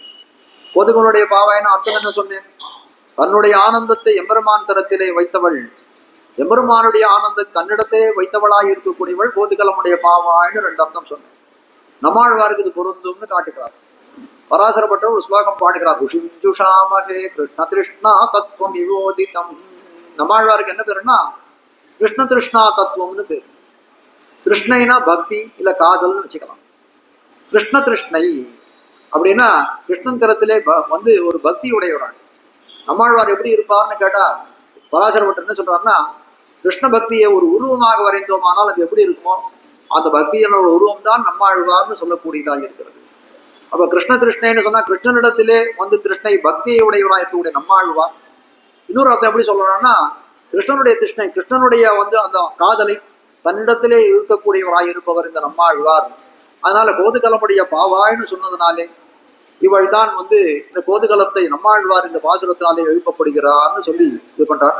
இந்த இடத்துல இந்த உபன்யாசத்தினுடைய இதை இந்த பாசுரத்தினுடைய அர்த்தத்தை இவ்விடத்திலே நிறுத்துகிறேன். மேற்கொண்டு நாளைக்கு மேல தூமணி மாடத்து சுத்தம் விளக்கரியான அழகியவா ரொம்ப அற்புதமான பாசுரம், அதனுடைய அனுபவத்தை நாளைக்கு அனுபவிப்போமாக. இன்னை பாசுரத்தை அனுசந்தானம் பண்ணிட்டு இன்னை அனுபவத்தை தலைக்கட்டும். தூமணி மாடத்து சுத்தம் விளக்கரிய தூபம் கமழ துயிலனை மேல் கண் வளரும் மாமாஹன் மகளே மணிக்கதவம் தாழ்த்திரவாய் மாமீர்வளை எழுப்பீரோ உன் மகள் தான் உமையோ அன்னிச்சவிடோ அனந்தலோ ஏம பெருந்துயில் மந்திரப்பட்டாளோ மாமா என் மாதவன் வைகுந்தன் என்ன நாமும் பலவும் நவின்னேலோர் எம்பாவாய் ஸ்ரீமத்யை விஷ்ணு சித்தாரிய மனோநந்தன ஹேதவே அந்த நந்தன சுந்தரியை கோதாயை நித்யமங்களம் ஸ்ரீமதே ரம்யஜா மாது முனீந்திராய மகாத்மனே ஸ்ரீரங்கவாசினே பூயாது நித்யஸ்ரீ நித்யமங்களம் மங்களம் குருவரியாய மங்களம் குணசிந்தவே ஆதிவீதிகரார்யாய நித்யஸ்ரீ நித்யமங்களம்